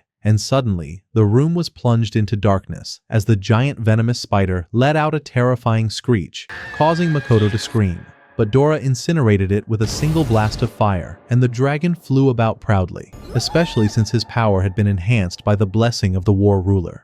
As soon as the boss's body vanished, a trove of valuable loot appeared, and Makoto picked up a spider leg, noticing that the dungeon refined the loot and produced its best parts, and despite his fatigue, Fell dragged him swiftly to the next floor where they faced another fearsome boss, the Orc General, and before Makoto could even feel afraid, the team turned the general into slices of meat. After the 11th floor, the team continued descending deeper, but exhaustion began to show due to heavy mana consumption. And when Makoto noticed their hunger, he began thinking about where to eat. So Fell went to search for an empty room, and when they arrived, they found several other teams resting there since it was a safe zone. And Makoto's team settled in a corner, only to be surprised by Werner's team. And Werner was delighted to see a familiar face and greeted Makoto, while Makoto was glad to meet friends again. And Werner explained that his team had entered the city recently to explore the dungeon, and Makoto said that he had originally planned to head to the seaside city of Berlin, but Fell had strongly insisted on entering the dungeon first, making everyone laugh at his behavior. And the team noticed Makoto's new companions, showing interest in Dora. So Makoto explained that he was a pixie dragon, and when they asked about Sui, Makoto proudly declared that he was his favorite nuclear weapon in slime form. The two girls immediately fell in love with the cuteness of Sui and Dora, and Werner wondered how Makoto had ended up with even more unusual companions besides Fell, so Makoto decided to share his dinner with them. And although Werner hesitated upon realizing that the meal was worth 10 times his entire fortune, he eventually agreed, and when Makoto saw that Werner's team had bread, he brought out Wyvern stew to eat together. And though they hesitated at first, once they took a bite, they devoured it eagerly. And as they praised the cooking, Makoto felt happy, while Werner apologized for eating such an expensive meal, prompting Makoto to explain that Fell and Sui had hunted the equivalent of 3 cargo wagons worth of wyverns. And after finishing their meal, Werner's team departed to continue exploring, with Makoto wishing them good luck. At that point,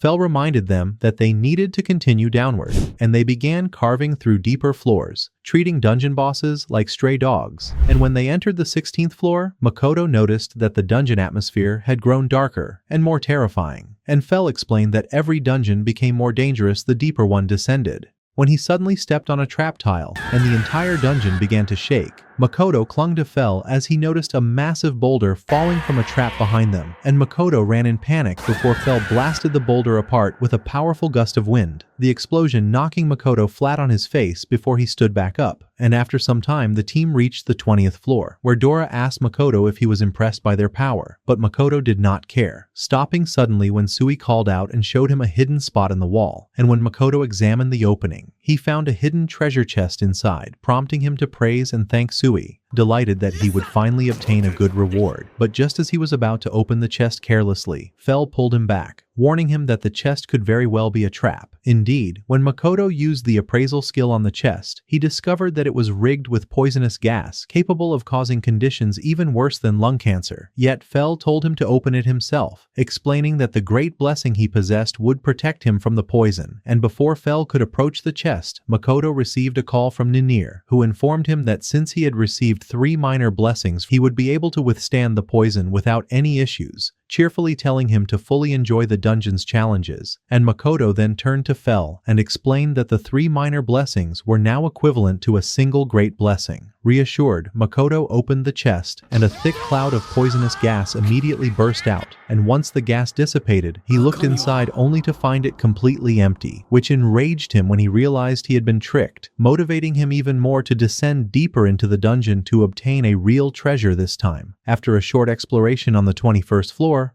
Makoto found a larger treasure chest, and Fell commented that it surely contained something special, so Makoto examined it carefully before opening it and discovered that it was nothing more than a disguised mimic. But since he was accompanied by 3 dangerous familiars, his confidence grew, and he decided to open it and seize the loot, drawing his mithril sword and approaching, only for the chest to open a mouth full of fangs and attack them, causing Makoto to panic as he struck the mimic repeatedly with his sword until it was reduced to a pile of wood, and once defeated, it transformed into a genuine treasure chest, which Makoto opened to find valuable jewels and expensive accessories inside. And nearby, Dora discovered the entrance to the 22nd floor, prompting them all to descend together. This time, Makoto was shocked to find that the floor opened into a vast space resembling a wide sky rather than narrow corridors like before. And even Fell was excited to see what this new floor would bring. Yet Makoto felt uneasy, worried about a sudden danger they might not be able to handle. And after a short run, they stopped in an open clearing, where a giant assassin suddenly attacked them, only for Fell to eliminate it instantly,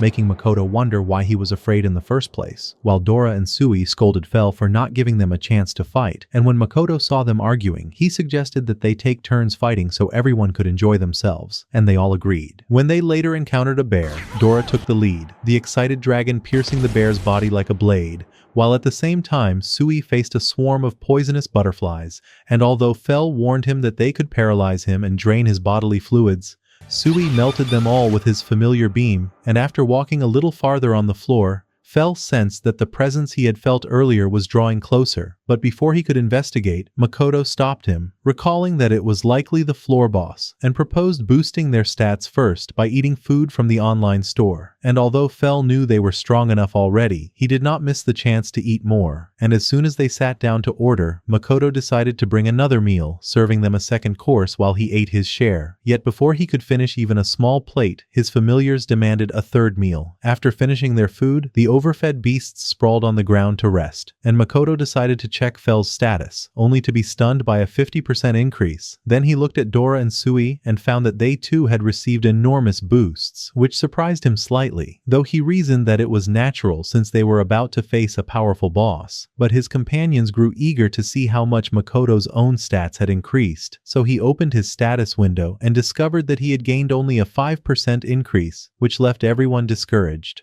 Once they finished reviewing the boosts, the party moved toward the presence Fel had sensed, with the three monsters excited to face a real opponent while Makoto remained anxious. And shortly afterward, Fel was startled to see an S-rank Vasuki serpent nearby. And the moment Makoto recognized its terrifying rank, he felt his heart nearly stop, noticing that the serpent could release poisonous mist capable of destroying the body. Yet Fel reassured him not to worry thanks to the blessings he possessed, as Sui and Dora prepared themselves to fight the dangerous beast, while Makoto hid behind a tree like a coward. And although Fel reminded him that he too possessed a great blessing, Makoto lacked the courage to risk himself by entering the battlefield. Growing tired of his behavior, the three beasts advanced to confront the serpent, which immediately released its poisonous mist. Yet they pressed on with their assault, with Fel paralyzing it using a lightning strike, Sui melting its neck with acid, and finally Dora finishing it off with a thrust that pierced straight through its neck, causing the serpent to collapse lifelessly to the ground. And Makoto's battleborn familiars celebrated their victory.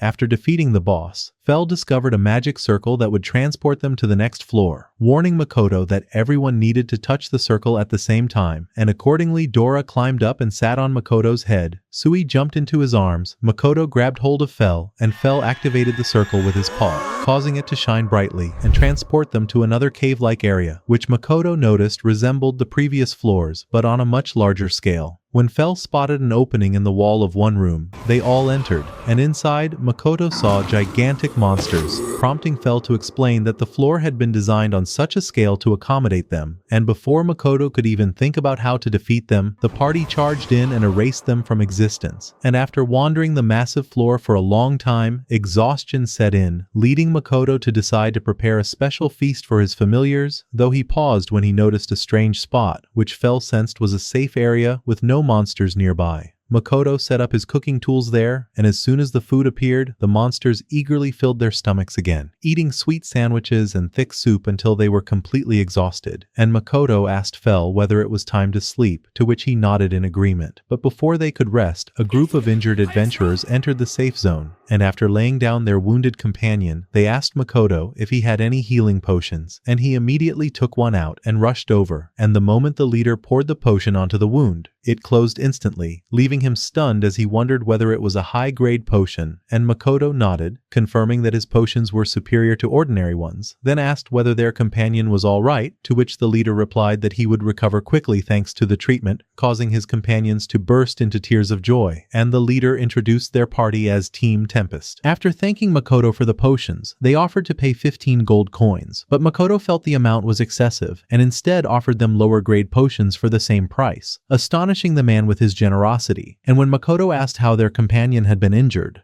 the leader explained that they had encountered 3 Spriggans in the boss room, prompting Makoto to ask Fel whether they were truly that dangerous, to which Fel replied that Spriggans were more dangerous than Minotaurs, and the leader of Team Tempest explained that on their first attempt there had been only 1 Spriggan, but on the second there were 3. adding that Makoto would be fine as long as he had the legendary Fenrir with him, leaving Makoto embarrassed that even Team Tempest had heard of his killing puppies, though the leader reassured him that he would keep the secret and informed him that his team would head back to the surface in the morning. At the same time, Fell lazily opened one eye and told Makoto to sleep, saying that he himself would take care of destroying the Spriggans, and the next morning, as they continued descending deeper into the dungeon, Makoto kept wondering whether Team Tempest would be able to return safely to the surface. But Fell reassured him that they would be fine, and after a while they reached the boss room, where Makoto saw the Spriggans sitting cross-legged on the ground, freezing in fear at their power. Yet as always, the party charged in immediately, and after his familiars reduced the Spriggans to remains, Makoto entered the room and found a magic bag, noticing that time inside it flowed exactly the same as in the real world, so he took it, thinking it would be useful later. As he gathered the rest of the loot, Makoto felt a twinge of guilt for taking his companion's share, but Fell did not care and told him that the upcoming floors were filled with gigantic monsters, and at that point Makoto decided that he would fight the bosses of the following floors himself. Yet the perfect defense skill he possessed nullified every attack, and despite his strength, Makoto was so terrified that he could not bring himself to strike, leaving Dora to finish off the enemies in his place. After the team finished that floor, they continued clearing several more floors at great speed until they reached the 29th floor, and Makoto was stunned to realize that only 2 floors remained before completing the dungeon entirely. They stepped into the teleport gate, and the moment they arrived on the 29th floor, Makoto was shocked to see an endless, vast desert stretching out before his eyes, so he climbed onto Fell's back and they began moving, yet the intense heat quickly drained their energy.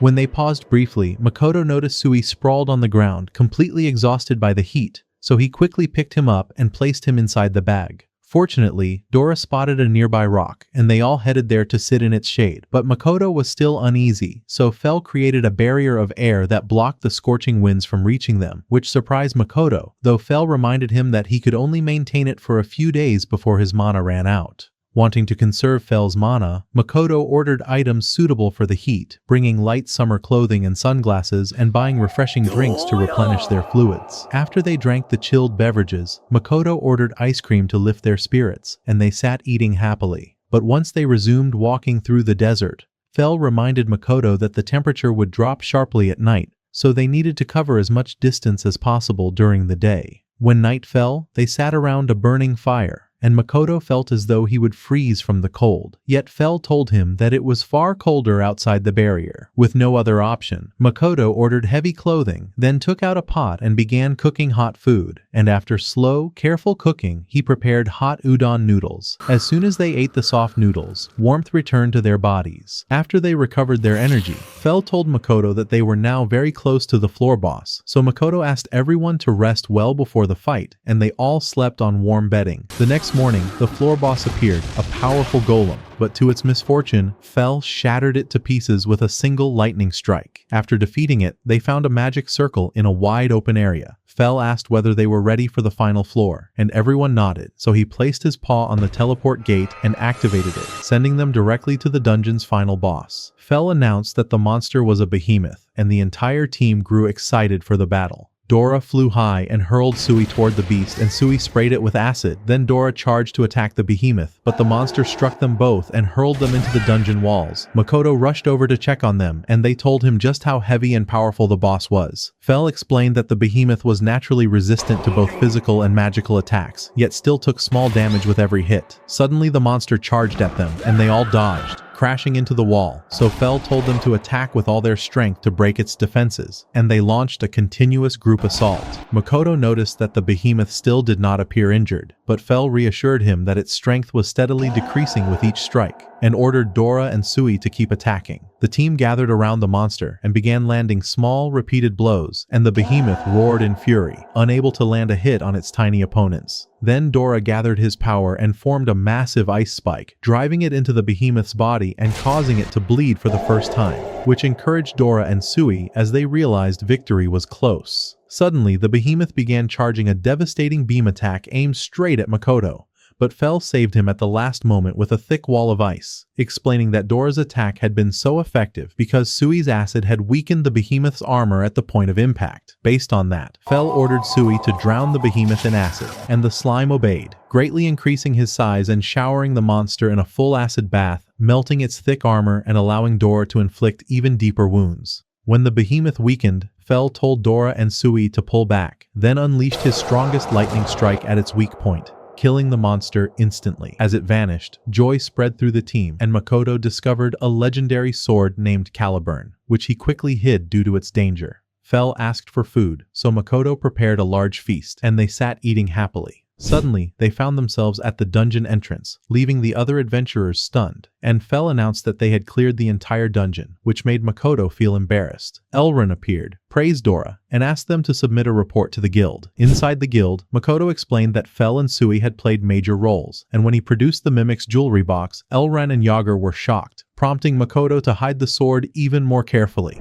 After drinking, Makoto told them to take a bath, but Fell refused, and they bickered playfully until a nearby sound distracted them. They found two children fleeing from an orc, the girl stumbling and falling, and Makoto rescued them with the help of Sui and Dora. The children were frightened of Fell, but Makoto reassured them, and once they calmed down, he learned that the boy was named Daryl and his sister Iris, and that they came from the distant city of Dolan. They explained that they had gone out to sell herbs to treat their sick mother after their adventurer father died in a dungeon, and that her illness required a priest from the capital, which they could not afford. They had thought selling the orc would be enough, but Makoto realized it would not be, and began thinking of how to help them. Hunger soon set in, so Makoto decided to cook first. The children offered to help, but he told them to play with Dora and Sui instead, and prepared special burgers with meat and teriyaki sauce, which delighted the children, and Fell received his share as well. After eating, everyone felt full and relaxed. The children thanked Makoto warmly, touching his heart despite his slight annoyance at being called uncle, while Fell continued teasing him. After the children fell asleep, Makoto felt sad for them, and Daryl's words about his mother weighed heavily on his heart. He considered curing her, but hesitated, until Fell told him that ordinary potions would not work, and that a rare elixir was needed. Makoto remembered Elrond's words about dragon blood, so he gave Sui a dragon's liver and blood, and they attempted to create the elixir.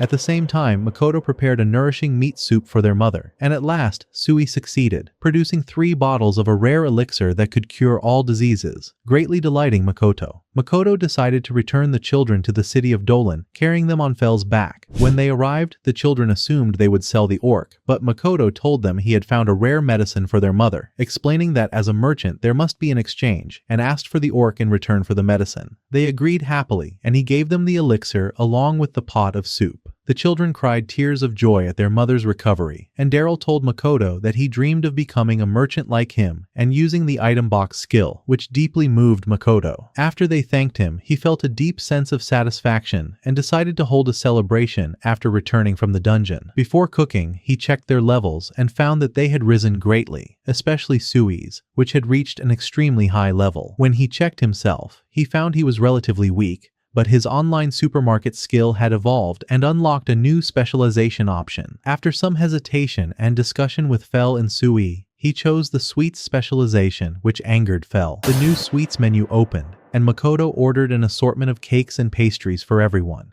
prepared custard pudding, and drank black coffee with cream rolls. Sui and Dora asked for more, but he refused them. In the end, thinking instead of the children who were no longer there. The following day, Elrond held a grand banquet for the adventurers to celebrate the conquest of the dungeon, which left Makoto surprised by this sudden attention. However, Yoger soon entered the hall and harshly scolded Elrond for neglecting his duties, then dragged him away to resume his work, clearly demonstrating his strict and uncompromising nature. After that, Makoto and his party gathered in a private room, where Yoger produced a storage bag filled with precious gemstones. Makoto was shocked to see that the bag contained fully cut and polished jewels, prompting Elrond to explain that finding them in such a finished state was extremely rare. Yoger then clarified that the Adventurers Guild could not afford to purchase all of these gems, so they had decided to exchange them through the Merchants Guild instead. Although Makoto hesitated at first, Yoger reassured him that the transaction would be completely safe and conducted under the guild's supervision.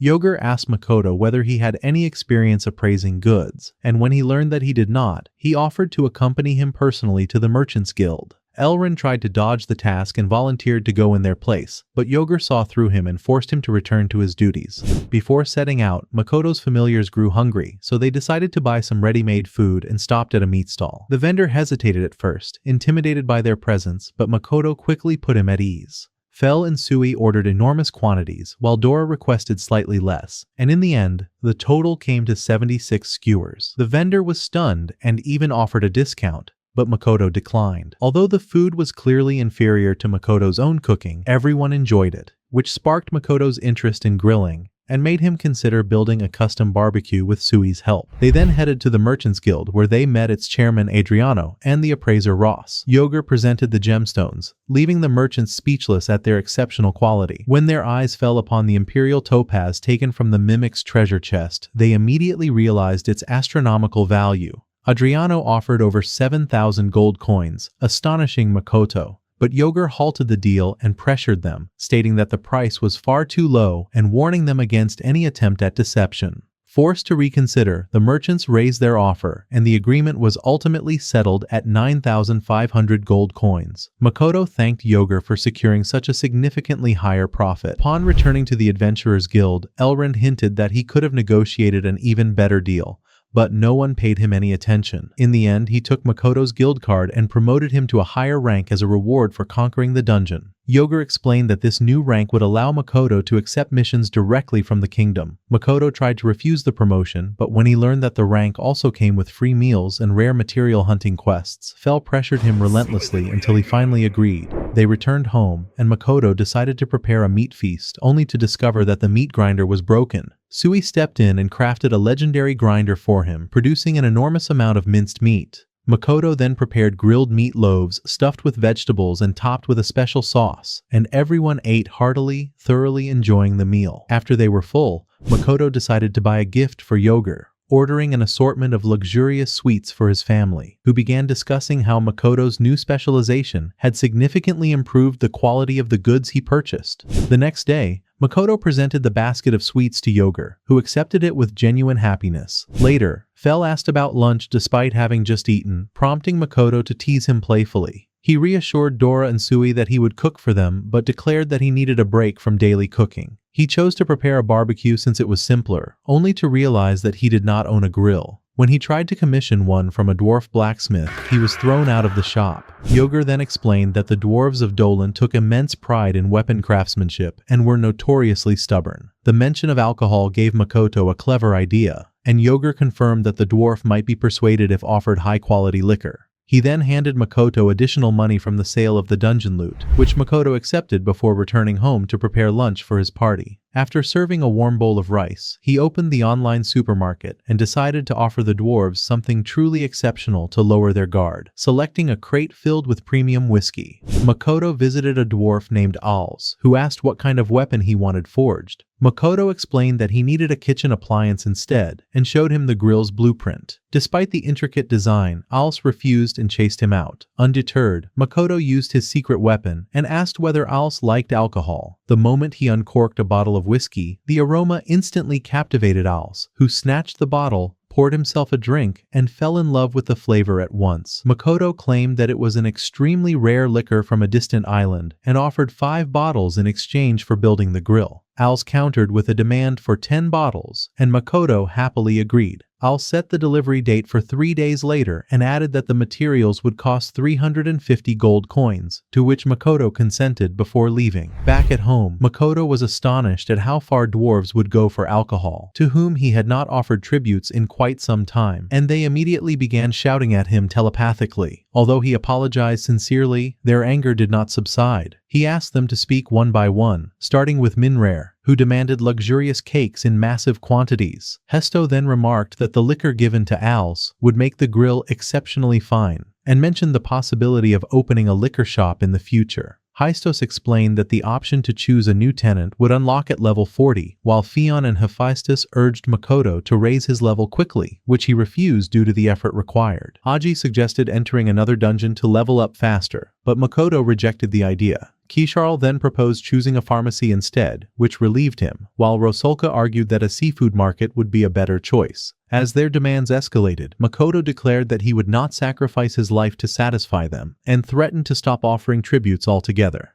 This shocked Niner, and forced the other to admit that they had gone too far. In the end, they agreed on compensation by increasing the value of the tributes, and Makoto accepted. When he asked about the next gift, Nainer requested that he buy out an entire bakery's stock of cakes. Makoto refused, so she settled for a carefully selected assortment of the finest cakes instead. The cosmetics section was then opened for Kisharl, followed by Aji requesting drinks, Rosolka choosing the same cakes as Niner, and finally Hesto and Vijon browsing through all the available sweets. After they finished the orders, Makoto gathered the crates of goods and sent them off. As they left happily, he felt utterly exhausted from enduring all the shouting. Since those gifts had soured his mood, he decided to prepare a special lunch. As soon as he stepped outside, Makoto took out a gigantic catrice bird and rubbed it thoroughly with spices. After completely coating the meat, he brought out a portion of frozen rice and stuffed it into the cavity. When the rice overflowed, he stitched the opening tightly, tied the bird's legs to preserve its shape, and brushed the rest of the body with oil. Finally, he placed the stuffed bird in the oven and waited until it was perfectly roasted. While the meat was cooking, Makoto asked Sui to make larger cups and plates. After placing the mithril material inside Sui, its gelatinous body went to work forming the new utensils. It did not take long before Sui finished them, and at the same time Makoto removed the roasted bird from the oven. When Fel and Dora saw the gigantic bird on the table, their mouths watered instantly. Makoto carved the bird and served the meat with the rice, and everyone began eating enthusiastically, tearing into the crispy flesh. Fel felt that the meat alone was delicious, but the rice was astonishing after absorbing the bird's rich oils. Makoto nodded in agreement, though he warned them to be careful of the sharp bones. After the main dish, he brought out some pudding for dessert. Sui and Dora pounced on it at once, and as Makoto thought about what to do next, having no urgent goals, fatigue overtook him and he sat down and fell asleep. Meanwhile, enjoying their sweets, Vigon asked Fistus how they should deal with Makoto's refusal to raise his level. Histog was uncertain as well, so Vigon suggested granting Makoto a secret skill without his awareness. Since Makoto would not notice it, Histog agreed to bestow the skill while he slept. Vigon pointed at Makoto's image and secretly granted him the skill of double experience. 3 days later, Makoto went to Al's to collect the grill. The moment he entered the shop, the greedy dwarf demanded alcohol, and Makoto handed over an entire crate. After accepting it, Als led him to the back of the shop to show him the grill. Makoto liked it very much, and noticed it was far larger than the blueprint he had drawn. Als's original design had lacked sufficient space for charcoal, so he modified it to make the grill larger and the barbecue tastier. Surprised, Makoto asked whether he needed to pay more, but Als reduced the price to 300 gold coins out of fondness for the gift, saying he did not mind providing a better product than what had been paid for. He then asked how Makoto intended to carry such a massive grill, and Makoto explained about his item box. Makoto wanted to test the grill first, so Als allowed him to use it outside the shop. He added that it could be adjusted if any problems arose. Fel thought it was a great idea to test it now, so lunch would be ready sooner. They moved the grill outside, and Makoto took out some meat for grilling. As soon as he placed the massive slices on the fire, Dora and Sui hurried to taste them,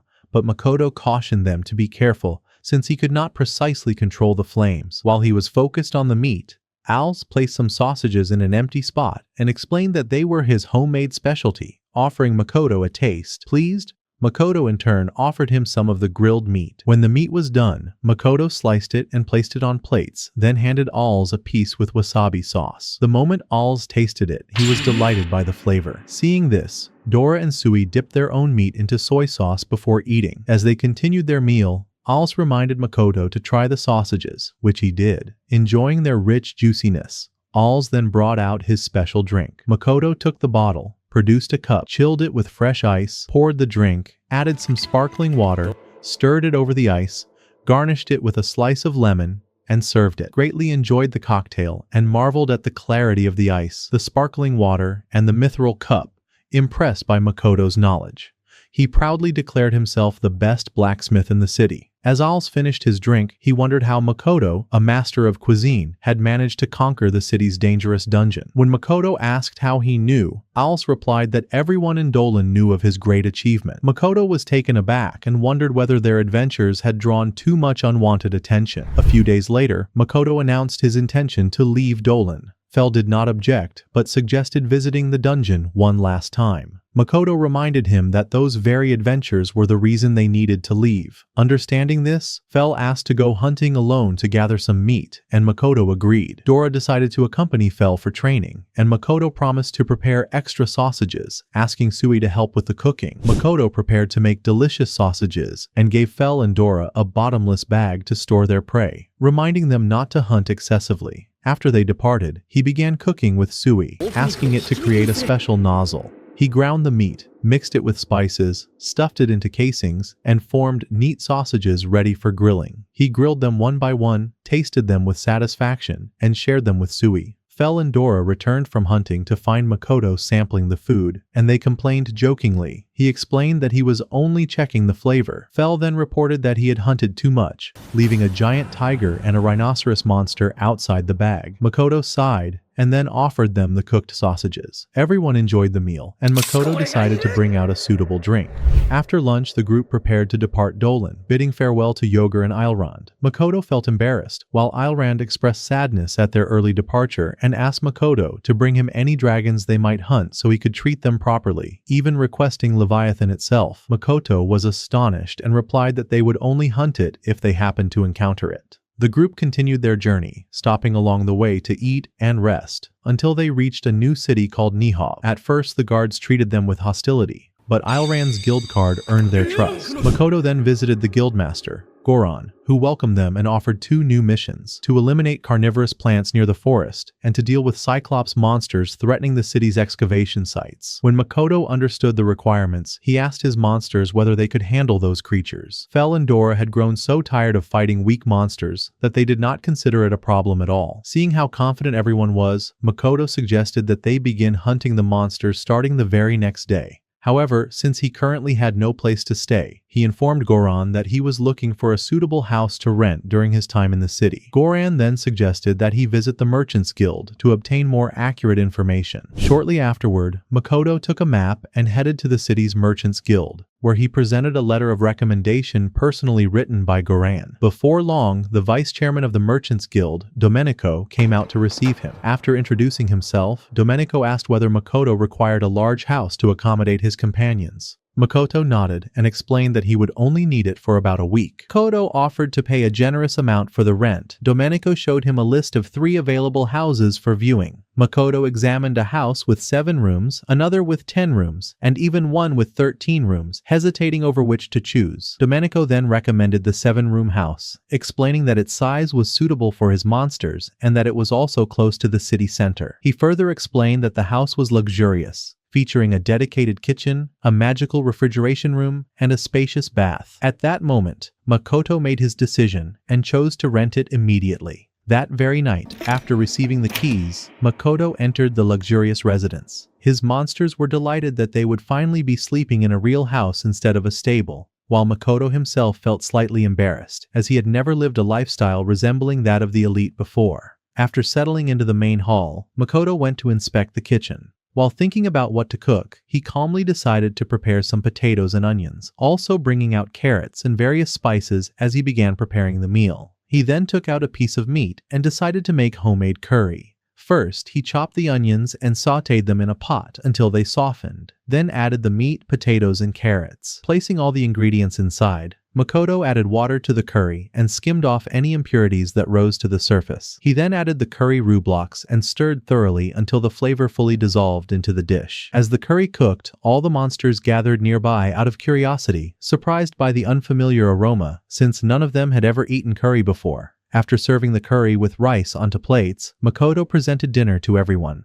Although they hesitated slightly at first due to the unfamiliar taste, the moment they took their first bite, they began eating with overwhelming enthusiasm. Despite the curry containing a mild spiciness, they continued eating eagerly because of its delicious flavor. Makoto had been worried that the spices might trouble them, so he felt great relief when he saw them enjoying the curry without any issues. After they finished the first serving, they asked for more, and Makoto promptly served them an additional portion. Once the monsters became absorbed in their second helping, Makoto finally sat down to eat as well. As he tasted the curry's balanced flavor, he felt reassured that choosing a moderate level of seasoning had been the right decision. Before long, everyone finished their meal completely satisfied. Afterward, they went to see the large bath within the residence, growing very excited over its size. Makoto decided that he would bathe every day. At the same time, Fel quietly tried to sneak away to escape, but Makoto ordered him to enter the bath regardless. Fel attempted to protest, but Makoto reminded him that he had not cleaned himself in quite some time, and that the smell of curry would cling to his fur. Left with no choice, Fel reluctantly agreed, despite his dislike of bathing. He sat down on the floor as Makoto began washing him. The mighty beast relaxed as he was scrubbed thoroughly, his fur completely covered in soap. Afterward, Makoto asked Sui to bring hot water. Once his body was clean, Fell tried to flee the bath, but Makoto insisted on washing his greasy face as well. He carefully cleaned the remnants of curry from Fell's foul-smelling face. Fell expressed his gratitude in his own way by shaking water all over Makoto's face. After drying himself off, he walked away proudly, ready for a deep sleep befitting a pig-like wolf such as himself. After enduring the shock of the bathwater, Makoto and the others finally bathed as well. Following a long and relaxing soak, they emerged and prepared for sleep. Sui invited Makoto to sleep beside him, so Makoto climbed onto the large bed and got ready to rest. The next day, the group set out for the forest to hunt the evil plants. Makoto asked Fell whether he could sense their locations, and Fell replied that they were scattered throughout the entire area.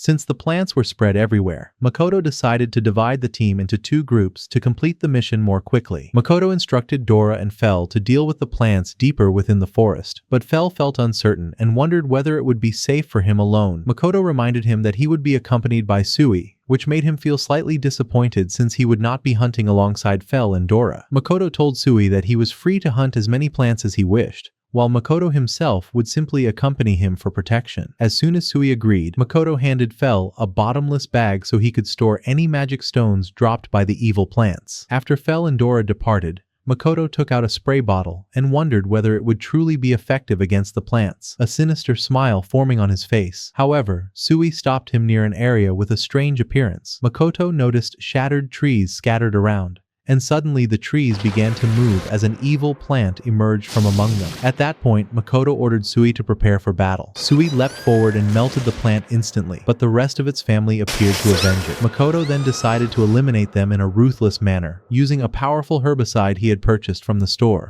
The chemical broke down the plants while they were still alive, and Makoto stood watching as the entire family was erased from existence. Makoto celebrated his new weapon. Shortly afterward, more evil plants appeared to attack them, but Makoto and Sui uprooted them one by one like weeds. After defeating the large group, Sui warned Makoto that a gigantic plant was approaching. Suddenly, a massive three-faced evil plant boss emerged from the forest. The plant extended its roots at incredible speed and attacked Makoto, who repelled it by spraying the herbicide. However, the spray was not sufficient to deal decisive damage, and the plant continued its assault. Makoto narrowly dodged the attacks but was knocked to the ground, after which the three faces lunged at him. Even so, he managed to destroy them. When Makoto realized that the spray was still effective, he focused his attacks on the roots and finally defeated the giant plant completely. Afterward, he sat down with Sui to count the loot, and Sui checked on him, asking whether he was alright. Soon after, Fell and Dora returned from their hunt and informed Makoto that although there had been many evil plants, they had eliminated them with ease. Upon hearing this, Sui felt disappointed, having hoped to fire more laser attacks at the plants. Since everyone was still eager for battle, Fell proposed that they also hunt the Cyclops, allowing them to complete both missions at once. Although Makoto was shocked by the suggestion, he could not object in the face of everyone's overwhelming enthusiasm. After some time had passed, the team arrived at the excavation site, where Fell and the others successfully eliminated all the Cyclops giants present. Shortly afterward, Makoto and his companions returned home, and everyone bathed once again. As they were leaving the bath, Fell noticed that Sui had evolved yet again. Surprised, Makoto opened Sui's status, and discovered that he was now classified as a giant slime, having acquired a new skill called Giganticide. Makoto asked Sui whether he felt any different, and Sui replied that he was now able to expand his body to an enormous size. Overjoyed, Makoto told Sui that they would test his new form before heading to the Adventurers Guild the next day. After that, Makoto checked Fell's status and noticed that his levels had not increased very much. Fell reminded him that they needed to explore the ocean dungeon, since he only grew stronger when facing more powerful enemies, which caused Makoto some concern. Makoto then checked Dora's status and saw that he had gained a few levels. Afterward, Fell told Makoto to look at his own status. When Makoto did so, he was shocked to see that he had gained several levels this time. Perplexed by this sudden increase, Makoto wondered whether defeating the evil plants had caused it, but then he noticed that he had obtained a new skill. At that moment, he remembered had wanted him to level up so they could obtain more sweets. Enraged, Makoto swore that he would severely scold them for tampering with his skills the next time he encountered them. The following day, Makoto and the team headed to a vast plain to test Sui's new ability. As soon as they arrived, Makoto called out to Sui, who jumped out of the bag as usual, brimming with excitement. Once Sui was out, Makoto asked him to demonstrate his new power. Before doing so, Sui warned everyone to step back and keep a safe distance. Dora laughed mockingly, thinking that Sui was exaggerating and would not grow that large, but Makoto insisted on caution, especially since no one knew what the true effects of the ability might be. After everyone moved back, Sui began to expand before their eyes like a balloon. They watched in stunned silence as he grew larger and larger, until he became even bigger than Godzilla itself. Even Fel was shocked, having never seen a slime of such size in his life. At that moment, Makoto realized that Sui was truly an extraordinary being. Fel was further astonished by the immense growth, especially considering that Sui was only 3 months old, which led Makoto to suspect that the strange foods Sui had been consuming from the online supermarket might have triggered this evolution. Meanwhile, Sui continued bouncing around happily with his newfound power, terrifying everyone until they begged him to calm down. Eventually, Sui returned to his normal size and explained that he could freely adjust his size to any level between his normal form and his giant form. Dora praised his talent, prompting Sui to jump onto Makoto's bag and declare that he loved staying inside it. After finishing the test, Makoto decided to prepare lunch. He took out the kitchen table and began chopping fresh okra, then brought out prepared rice and meat, making a simple dish with eggs and okra. Despite its simplicity, everyone ate with great appetite.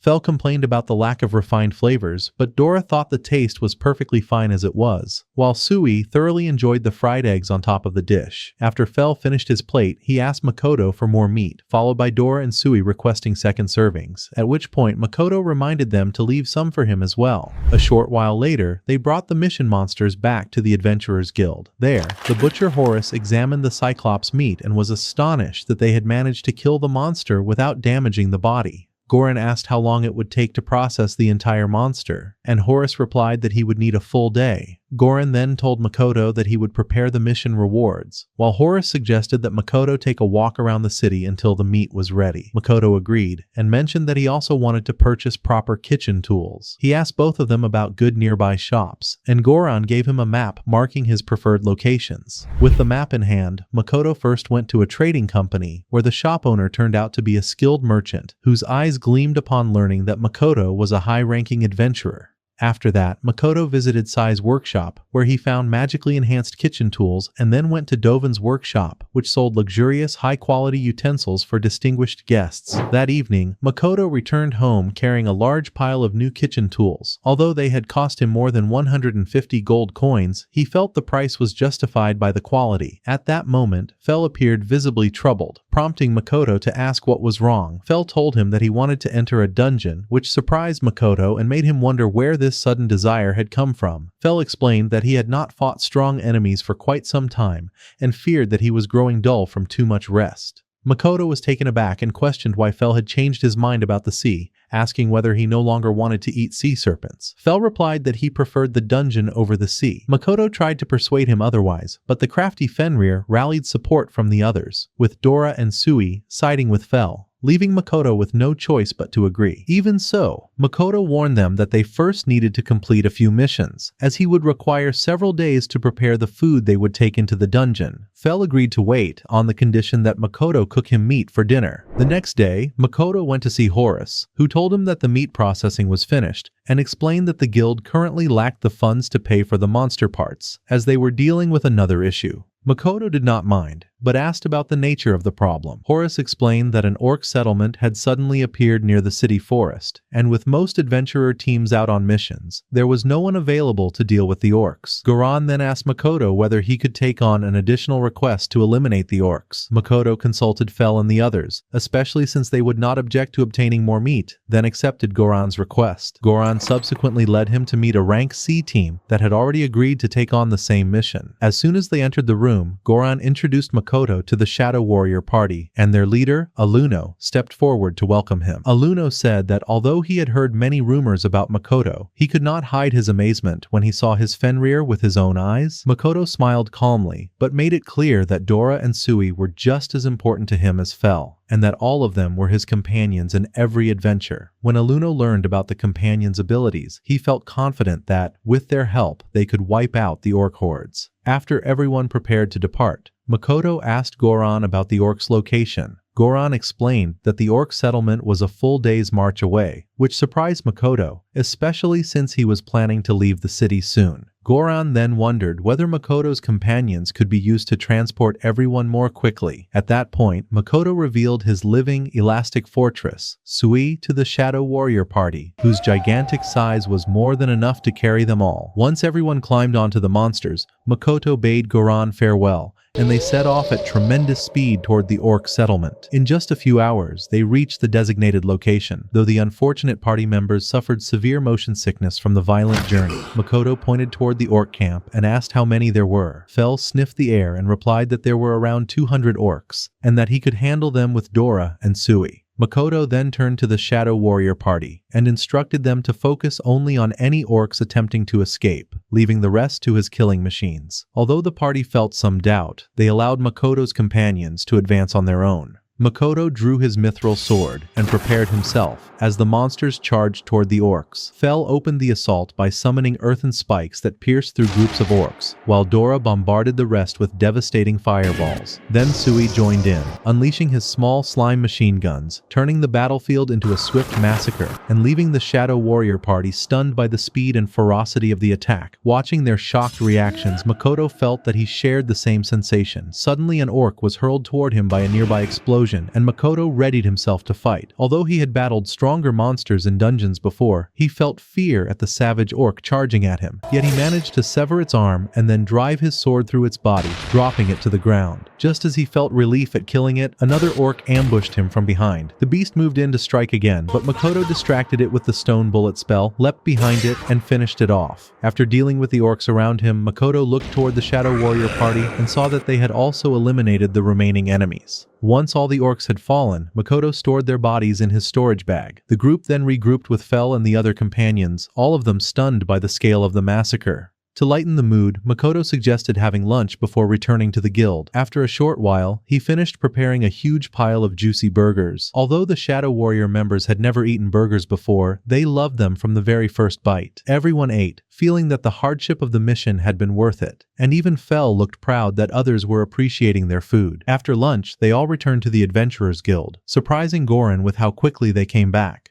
Aluno explained that most of the success was thanks to Makoto, who had felt guilty for taking on the majority of the fighting. Makoto replied that he did not mind sharing the reward, which Aluno accepted, telling him that their party planned to visit another dungeon soon. They exchanged farewells and then went their separate ways. That evening, Makoto decided to prepare a grand feast in the spacious kitchen, as it was his last day in the city. After ordering all the ingredients, Sui noticed the large amount of salt Makoto was using. Makoto explained that he intended to make salt-baked meat, which left Sui even more puzzled, and he asked Sui to help with the preparation. Makoto began by rubbing a cut of meat with garlic, then sprinkling it with black pepper. He separated the egg yolks from the whites into 2 bowls, took the egg whites, added salt to them, and mixed in some fresh rosemary. Once everything was ready, he blended the ingredients together until they formed a single mixture. He then set the egg white mixture aside and began covering the meat with a suitable amount of boiled lettuce, explaining to Sui that the lettuce helped balance the heavy use of salt. Next, he spread the egg white and salt mixture onto a tray and placed the meat on top of it. As Sui watched the white mixture with excitement, Makoto explained that the salt crust would trap all the meat's flavor inside as it cooked. He then placed the meat into a preheated oven and began baking it. After a long while, Makoto removed the meat, now a rich brown from cooking. While waiting for it to cool slightly, he decided to prepare a delicious sauce using the egg yolks. Sui was overjoyed, since eggs were his favorite food,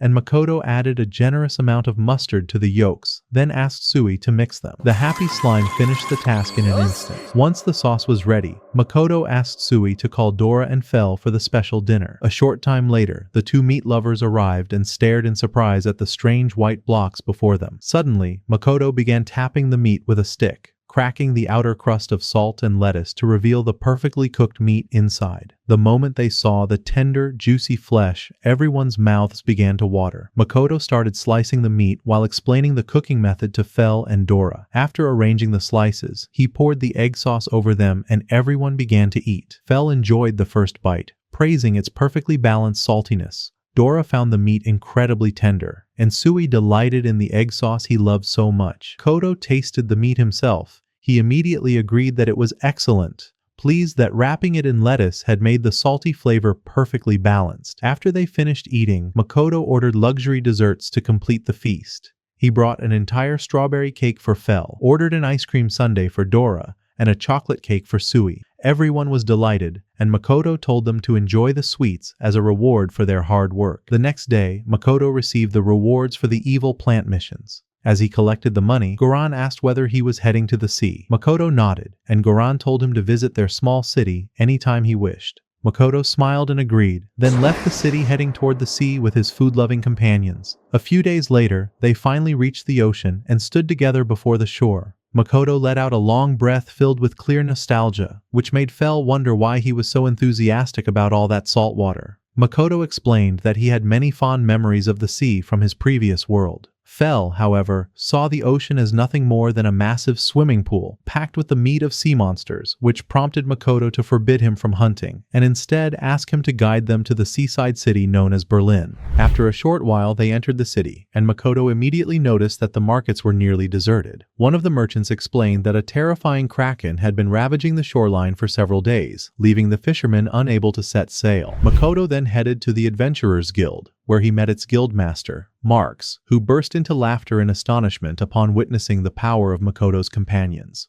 Marx told him that Goran had already informed him of Makoto's arrival, then led him to his private room and asked whether he was aware of the city's current situation. Makoto simply nodded. Marx went on to explain that they had attempted to assign a rank B party to defeat the Kraken, but they withdrew out of fear of its strength. Upon learning that Makoto was a rank A adventurer, Marx asked if he could handle the task. Before Makoto could respond, Fel jumped in and accepted the quest in his place, driven by sheer greed and his desire to eat kraken meat. Marx was taken aback and asked whether a kraken was even edible, to which Fel responded with enthusiastic certainty. Makoto then informed Marx that he would depart for the mission soon, but first requested contact with the Merchants Guild, as he needed a place to store his goods. Marx agreed and wrote him a letter of recommendation. Immediately afterward, Makoto secured an enormous mansion, far larger than his previous one. From his bedroom, he had a direct view of the ocean, and he decided that the high price was well worth it. While Sui and Dora ran off to explore every corner of the mansion, Makoto took the opportunity to begin preparing dinner. He entered the mansion's kitchen and ordered the ingredients needed to make hayashi rice. After gathering the seasonings, he chose minotaur meat as the base of the dish. He sliced the meat into thin strips, then finely chopped mushrooms and onions. He sautéed the onions in a hot pan, seasoned the meat with salt and pepper, lightly cooked it, and added the mushrooms. Once the meat had partially cooked, he cut cubes of roux and added them to the mixture, stirring thoroughly. Finally, he poured the sauce over a plate of rice and garnished it with boiled broccoli and cream.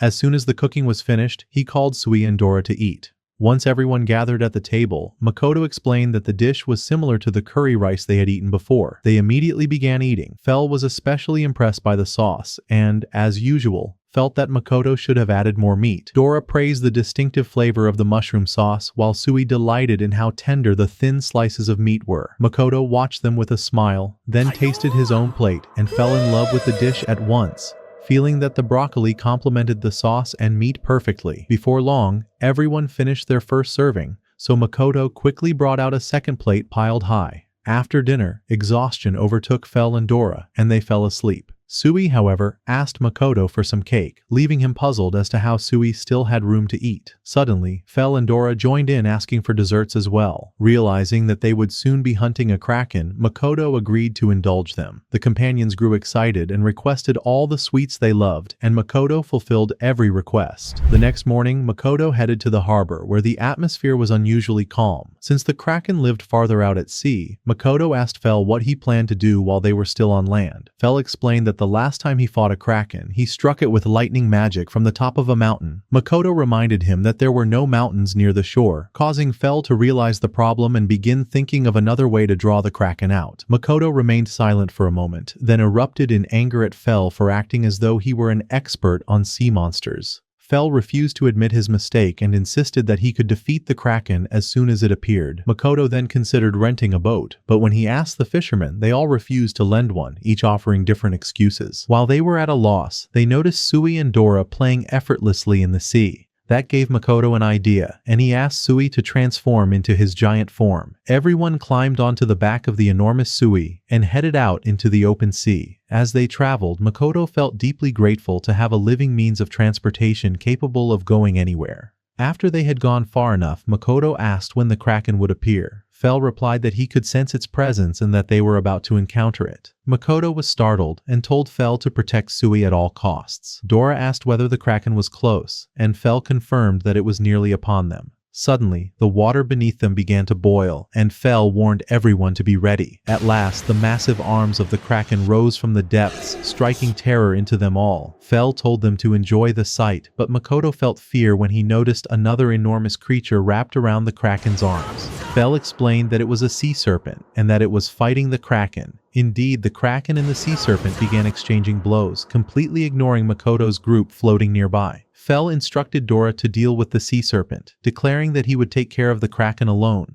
Dora agreed and unleashed a powerful lightning strike, which Fell followed up with a devastating thunderball. The moment the attack struck, smoke filled the area. When it finally cleared, both monsters had fallen into the sea, floating motionless. Makoto stood in shock at how easily such gigantic beasts had been defeated. Fell explained that the entanglement of their bodies allowed the electricity to kill them far more quickly. At the same time, Sui looked disappointed that he had not participated in the fight, but Makoto reassured him, saying that another task still awaited him. After a short while, Sui attempted to lift the dead sea monsters for Makoto, but he struggled greatly to untangle their massive, intertwined bodies. At that moment, Feral noticed something unsettling behind them and immediately warned Sui, ordering him to move away from the corpses at once. The instant Sui stepped back, an even larger sea monster suddenly surged up from the depths, lunging forward in an attempt to devour the prey. Makoto and the others shouted for Sui to run, yet the giant slime flared with anger at the creature that dared to steal his precious food. In a single flash, Sui unleashed a colossal jet of water that struck the monster head-on and annihilated it instantly, ending its brief existence. After the red monster collapsed lifelessly, Sui celebrated his victory. Feral confirmed that no other sea monsters were approaching, prompting Makoto to examine the newly slain creature. During his inspection, he discovered that its name was Aspidellon, and although he found the name of the giant worm rather strange, he recorded that its meat ranked among the highest possible quality. This led him to wonder whether his skill had evolved to automatically display meat quality, and he proceeded to store all valuable monsters away. They then returned to the city, where Marks was surprised to see Makoto back so early, having assumed he would spend several more days preparing. He quickly realized that Makoto's party had already returned and asked what had happened. Makoto explained everything in detail, leaving Marks genuinely astonished that the group had defeated the gigantic Aspidellon so effortlessly. Feral began boasting about his abilities, but Marks grew curious about how they had gone out to sea without using a boat. Hearing this, Makoto wondered in confusion whether a boat had even been prepared for them in the first place, then confirmed that it had not. At that point, Marks stepped outside and stated that it was impossible to process gigantic sea monsters inside such a small building. Soon after, Makoto brought out the kraken's corpse in front of the guild building. The butchers gathered in awe before the enormous body, and Marks informed them that there were 2 more monsters as well. He urged the butchers to work quickly, while Makoto asked him for a favor. Marks was puzzled as to why Makoto was handing the kraken over to his men, so Makoto explained that his companions could not possibly consume such a vast amount of meat in a single day. He then announced to the butchers that everyone would share the kraken together, prompting them to begin their work with great enthusiasm. After some time spent skinning the kraken and cutting up its meat, Marks asked Makoto how they intended to cook it. Makoto replied that he should wait a moment. While the sailors stood by, Makoto slipped into a hidden corner and summoned all of his special ingredients, calling forth barrels of vinegar, mirin, soy sauce, and ginger in quantities suitable for the massive amount of kraken meat. Once the sauces were prepared, Makoto pushed the barrels toward the sailors, and together they began rubbing the tender meat thoroughly with the distinctive marinade. When the meat was fully coated, Makoto felt it was time to cook. Marks pointed out that an enormous amount of fuel would be required to cook something of that size, but Makoto calmly assured him that everything was under control. Makoto hurled a fireball at the kraken meat, igniting it and leaving Marks stunned. However, Farrell remarked that such a weak flame would take 10 years to properly cook a giant kraken. He then released his own scorching flames, and within mere minutes, the entire kraken was perfectly cooked. The moment it was done, Farrell and the others were overwhelmed by its ideal aroma, and Marks ordered his men to celebrate their spoils of war. Everyone began cutting up the kraken and distributing portions. Makoto took some meat for his party, then brought out mayonnaise and shimi to add a special flavor. After drizzling the sauces over the plates, he served the meat to everyone. His companions devoured the feast with tremendous appetite, and Makoto invited Marks and his men to try the special sauce as well. The simple sailors fell instantly in love with the heavenly taste, while Makoto savored his own skewer of meat. As they ate, the sailors thanked Makoto for ridding them of the kraken and praised him for restoring their livelihood. They gathered around him, enjoying a lively time together. Before long, Farrell and the others fell asleep with their stomachs full, while the sailors headed back out to sea, brimming with energy from the hearty meal. As they sailed away, Makoto praised their astonishing ability to head out fishing after such an exhausting feast. Marks remarked that such strength and endurance were only natural for sailors, and told Makoto that he would greatly enjoy watching the fish market once the men returned from the sea. The following morning, Farrell tried to wake Makoto because his snoring would not stop. Growing irritated, he yanked the blanket off him. Makoto jolted awake in shock, confused by Farrell's anger, until Farrell reminded him that he was supposed to wake up early to visit the fish market. Makoto then recalled Marks's promise of a market full of fresh catches, and everyone quickly prepared and set out. The moment they entered the market, Makoto noticed how lively it had become compared to their previous visit. Farrell was impressed by everything on display, yet felt disappointed that all the fish were raw. Suddenly, he turned toward an incredibly appetizing cooking smell. But Makoto asked him to wait a bit longer so they could explore more. Soon after, a kind woman directed them toward food stalls ahead, and Makoto led the group there. The instant Farrell and Dora caught the scent of cooked food, they perked up immediately. Makoto stopped at a grilled fish stall and placed an order. The vendor began preparing the food, then recognized Makoto as the legendary Kraken Slayer. The stall owner thanked Makoto on behalf of all the city's fishermen, while Farrell smiled proudly, knowing he had done the real work. Once the food was ready, the man served them a large platter overflowing with seafood delicacies at a discounted price. Excited, everyone began eating and chewing through the unfamiliar dishes. Farrell enjoyed the flavor but still felt hungry, so Makoto suggested trying foods from other stalls as well. They then moved on to a soup stall, where the woman there served them clam soup. Makoto was curious and asked about its ingredients, and she showed him a pile of gigantic clams. The moment he saw them, he imagined how delicious they would be if grilled directly. The woman explained that clams were tasty whether boiled or grilled, and advised him to store some if he wanted to try other methods. After Makoto ordered a box of clams, he noticed another type of shellfish, which she explained was a kind of sea mollusk. Makoto grew excited and said he wanted to try it raw. The woman was shocked and told him that no one in their town ate clams raw. Makoto asked whether it could cause poisoning, and she warned him that this sea contained dangerous fish capable of tearing apart one's insides. Makoto swallowed nervously, and the woman firmly warned him not to eat any seafood unless it was thoroughly cooked,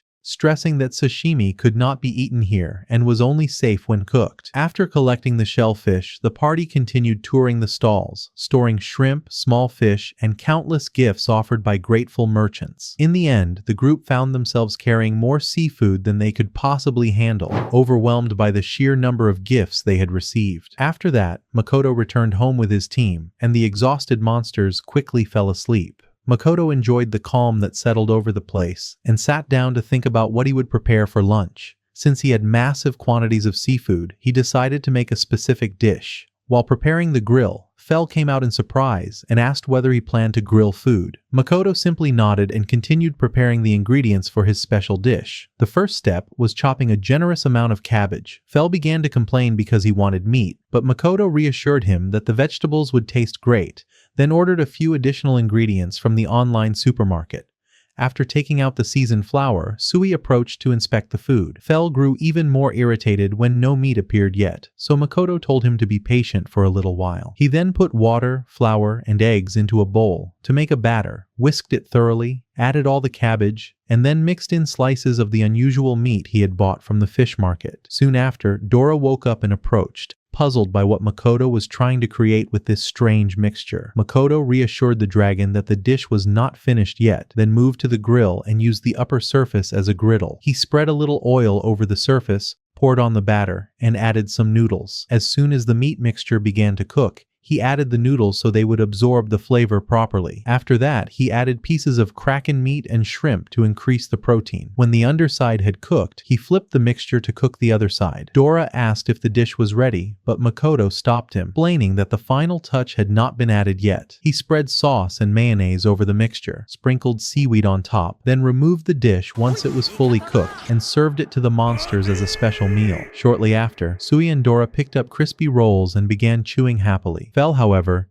still had not received anything and started complaining that he was hungry. Makoto explained that he was preparing a special oyster mixture just for him, one that he would like even more. Fel became extremely excited and began wagging his tail while waiting for his portion. After Dora finished his share, he flew toward the grill and asked Makoto if he could flip the food himself because it looked so cool, and Sui joined him. Makoto agreed and showed them how, but they used far too much strength and sent the mixture flying into the air. Before their shocked eyes, Fel's precious portion fell and was ruined, completely breaking his heart. Fortunately, Makoto reassured Fel and told him he could fix it. Fel warned Makoto not to let the other two handle the grill again, insisting they would only cause destruction. Makoto continued cooking by himself, and in the end, Fel's portion was finally ready, so he pounced on the food immediately. Sui and Dora watched Fel enjoy the new dish and began craving it themselves, so Makoto started preparing additional batches for everyone. While making the remaining portions, he decided to use a few extra ingredients to enhance the flavor even more.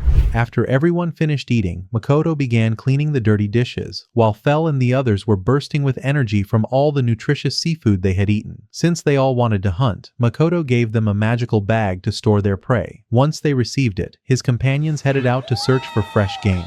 No sooner had Makoto sent them off than Marks came to visit him. He handed Makoto a special letter from the Merchants Guild. Makoto sat down to read it and learned that it was from Lambert, who explained that Makoto's soap and shampoo had become extremely popular among women, to the point that stock was nearly depleted. He requested a new shipment and also informed Makoto that the cloak he had ordered was finished. Makoto felt delighted by the success of his products, yet at the same time sensed that returning to Lambert would be a tiring journey. Still, he was excited to see the cloak and began thinking about traveling, but Marks interrupted his thoughts and asked him for a favor. He inquired about the whereabouts of Makoto's companions, and Makoto replied that they had gone hunting. Marks then left quietly without saying anything further. Makoto wondered whether Marks had wanted them to hunt another sea monster. Meanwhile, Fel and the others were running through the forest in search of fresh prey. Suddenly, a massive dragon flew overhead, leaving them all frozen in astonishment. Back in the city, Makoto began to feel uneasy because of Marks's behavior. Suddenly, Fel and the others returned home. Makoto asked what they had hunted, and Fel proudly replied that he would enjoy their special catch very much. He then took Makoto outside and showed him the gigantic dragon, a sight that nearly sent Makoto into shock. Makoto wondered why they would hunt prey of such enormous size, but Fel explained that he had been longing for a proper fight. Makoto then asked what he planned to do with the dragon, and Fel answered simply that they would cook its meat. Still stunned by the sight, Makoto realized that he would have to return to Ilran to properly process the dragon's body. Even Fel hesitated a little, but Makoto reminded him that Ilran was one of the few people with the knowledge and experience to handle dragons correctly. Makoto felt frustrated that he now had to deal with the dragon issue, as it would delay his visit to Lambert. After thinking for a bit, he decided to calm himself down. He took out bottles of ice cream syrup flavors and brought out an ice shaving machine. He asked Sui to turn the handle, and a pile of finely shaved ice quickly formed. Makoto then told everyone to choose the flavor they liked, and each of them poured syrup over the ice. While enjoying the sweet treat, Makoto's worry about the red dragon returned. After some time, he went to the Adventurers Guild and found it crowded with people. Makoto asked Marks if something had happened, and Marks replied that a dangerous threat had been flying over the forests for a while. As soon as Makoto heard that, he immediately understood what they were referring to. When Marks asked for his help, Makoto pulled him into a private room to explain the truth. There, Makoto took the dragon's corpse out of his magical storage, revealing that it was the terrifying threat everyone had been worried about. Marks stood speechless as he stared at the powerful dragon lying there like a dead chicken. He told Makoto that he had been about to ask for his help because no adventurer had been able to defeat it, but Makoto's companions had already taken care of it. Makoto explained that he had not hunted the dragon intentionally. It was simply his meat-loving companions who had killed it so they could eat it. At the same time, Marx was astonished that a dragon of such strength had been defeated so easily. Fell replied proudly that such a small dragon was not a real opponent for him. At that moment, Marx finally understood the true power of a legendary Fenrir. Marx asked whether Makoto was still a ranked adventurer, and Makoto nodded in confirmation. However, Makoto did not want to deal with further trouble, so he quickly tried to deflect responsibility, claiming that his companions were the ones who had hunted the dragon. Marx told him that they were part of his power and his tools.